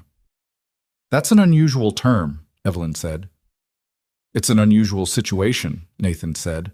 You hired me once without knowing what you were hiring me for, and it worked out. This time, you know what you're getting. I didn't hire you the first time, she said. You found the cars at a scrapyard. Semantics, he said. Something crossed her face that was the beginning of a smile, restrained before it fully arrived, which he was beginning to understand was how she expressed amusement in professional contexts. Fine, she said. Your conditions. They shook hands in the doorway of the Vermont storage building with the September light coming in at that low angle, and the dust still hanging in the air behind them, and 14 old vehicles behind them in various states of being discovered. And it was not a dramatic moment in any cinematic sense. No music, no meaningful pause. Just two people who had come at a situation from opposite directions and had somehow ended up in the same place. Lena noted the time on her tablet. He flew home the next morning and picked Maya up from school in the afternoon and told her about Vermont over dinner, which she received with the specific interested attention she gave to things that connected to the ongoing narrative she was assembling about her father's work and its place in a world she was gradually learning to read. How many cars? She said. 14 in the building, 9 worth looking at seriously. Another Porsche? No, he said. Different cars. A British Grand Tourer, a small roadster with an American engine, a Bristol. What's a Bristol? A very specific kind of British car built by a very specific kind of company for a very specific kind of person. He thought about how to explain it. It's the kind of car that exists because someone believed that doing a thing properly matters more than doing it cheaply, even if almost nobody notices. Maya chewed on this along with her dinner. That's like your work, she said. It's like a lot of things, he said. It's like your notes. Nobody needs you to keep notes in 7 notebooks about cars and how rooms look during auctions and what people do with their hands when they're trying not to be nervous. But you do it anyway because the doing of it matters. 8 notebooks now, she said. 8 notebooks, he agreed. She was quiet for a moment. Dad, she said. The lady, Evelyn. What about her? Does she actually want to learn, or does she just want to not make the same mistake again? He looked at his daughter across the kitchen table, who was 8 years old going on something considerably older, who had been in a workshop and an auction room in a restaurant in Munich, and had paid attention to all of it and had written down what she noticed. That's a good question, he said. What's the difference? If you just don't want to make the mistake again, you hire someone to watch out for you, Maya said. But if you actually want to learn, you do the thing yourself. She picked up her fork. Which one is she? He thought about Evelyn Ashcroft standing in a Vermont storage building, watching him work through 14 old vehicles in September light, not crowding his process, paying attention with the quality of someone who was genuinely trying to understand and not just trying to supervise. He thought about her saying, I didn't ask the question in Munich with the exhaustion of someone who was tired of their own choices. He thought about the condition she'd accepted. You come see the work, which was not a condition a person accepted if they only wanted coverage against future mistakes. I think she's trying to become the second one, he said. Maya considered this. That's harder, she said. Most things worth doing are, he said. She nodded, apparently satisfied, and went back to her dinner. The Jensen Interceptor arrived at the workshop on a Monday morning in October, which was when Nathan had told the transport company to deliver it, and which was when it arrived, punctual and unannounced in the way that transport companies were when they were good at their jobs. Nathan was already there, had been there since 7, which was earlier than he'd intended, but later than he'd been getting up during the restoration, so it felt, relatively speaking, like sleeping in. He watched the car come off the transport ramp and into the workshop, and it looked worse in the Portland light than it had in the Vermont storage building, which was usually the way. Buildings with their own dim atmospheres were forgiving, and a bare workshop with good overhead fluorescence was not. The lower body rust was more extensive than his initial read had suggested. The interior was genuinely distressed in a way that would require decisions about what to save and what to replace, each decision requiring its own research into what period correct looked like for a Jensen Interceptor in the specification this car carried. He walked around it once with his coffee cup and his notebook, making no marks yet, just looking. His phone buzzed. Evelyn. Transport confirm receipt? He texted back. In the workshop. Looks worse in good light than it did in Vermont. 3 dots. Then, is that bad? He considered his answer. No. It means we can see what we're actually dealing with. Better than finding out later. A longer pause this time. Then, when do you start? He looked at the Jensen, the dark green under the oxidation. The lines of the thing, which were still there, still true, despite everything the years had done to the surfaces. The shape of something that had been built carefully by people who believed the work mattered, now sitting in a workshop in Portland, Oregon, with a man who believed the same thing standing in front of it with a coffee cup and a notebook, and the particular discipline of not rushing toward the thing you wanted to find before you understood what was actually there. Already started, he typed back. Documentation first. He put the phone away and opened the notebook to a clean page. He wrote the date at the top. Wrote the car's identification, Jensen Interceptor, approximate model year pending V1N verification, color, British Racing Green or near variant, condition as noted. He drew a quick sketch of the car from the front 3/4 angle, the way his father had always started documentation, not to capture the beauty of it, but to fix its proportions in his mind, to commit to paper the specific reality of what he was looking at before the work changed it. Then he set the notebook on the workbench, picked up his camera, and began. Outside, Portland was going through its usual October morning routine, the light coming in low and pale through the workshop's high windows, the neighborhood sounds assembling themselves into the ordinary music of a day beginning. Somewhere a block over, a dog was objecting to something. The Transit sat in the driveway with its cracked left mirror that Nathan kept meaning to replace and kept not replacing, because there was always something more urgent and also because it had been cracked since a parking garage incident in 2019, and at this point felt more like a feature than a flaw. Evelyn Ashcroft had scheduled her first workshop visit for the 3rd week of October, which Nathan had noted in his calendar, and which he was going to hold her to. She had agreed to his condition because she'd recognized what it was. Not a professional requirement, but a human one. The difference between watching a thing happen and understanding why it happened. He couldn't make her curious. He could only make it possible for curiosity to be productive if she had it. Whether she had it was something the 3rd week of October would begin to answer. He suspected she did. He didn't know for certain, and he was comfortable not knowing for certain because certainty before evidence was the thing that had gotten Evelyn into trouble in the first place, and it was a mistake he tried to be vigilant against in himself. The only certainty he carried comfortably was the work itself. That was his father's lesson, and it was his own now, and it was, in its way, the simplest thing in the world. You looked at what was there, not what you hoped was there. You did the work that the thing required, not the work that was convenient. You kept notes. You passed the notes on. You took the time to answer a 7-year-old's questions thoroughly rather than efficiently, because efficient answers were for problems you wanted to get through, and real questions deserved better than that. He photographed the Jensen's front 3/4, then moved to the rear. Photographed the VIN plate, crouched and looked at the underside with his flashlight. Made notes, photographed the engine bay. Noted the condition of the wiring harness, which was not good, and the state of the cooling system, which was going to require significant work, and the specific character of the rust in the lower quarters, which was surface originated and not structurally compromised yet, which was the difference between a significant job and an impossible one. He came back up, looked at the car, and wrote, "Structure sound. Work required substantial.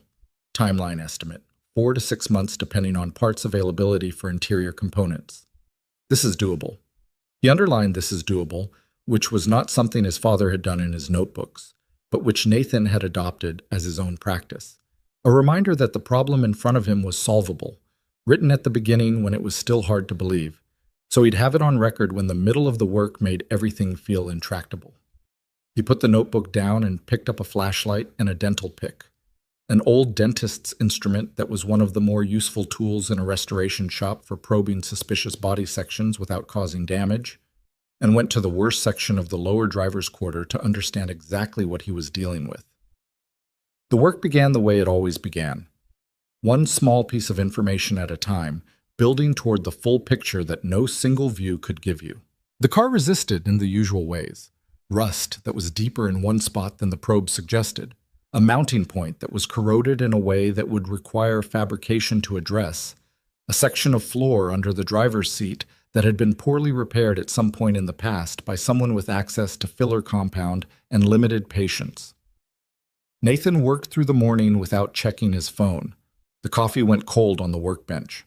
At some point past noon, Maya would be in school learning something he didn't know yet and writing it in her notebook. At some point in the third week of October, a 30-year-old woman who had made an expensive mistake would walk through the rolling door and begin learning what questions to ask. At some point in the next 4 to 6 months, a dark green British Grand Tourer would leave this workshop in better condition than it had arrived in, would go to someone who would know what it was, would exist in the world as the thing it had been built to be.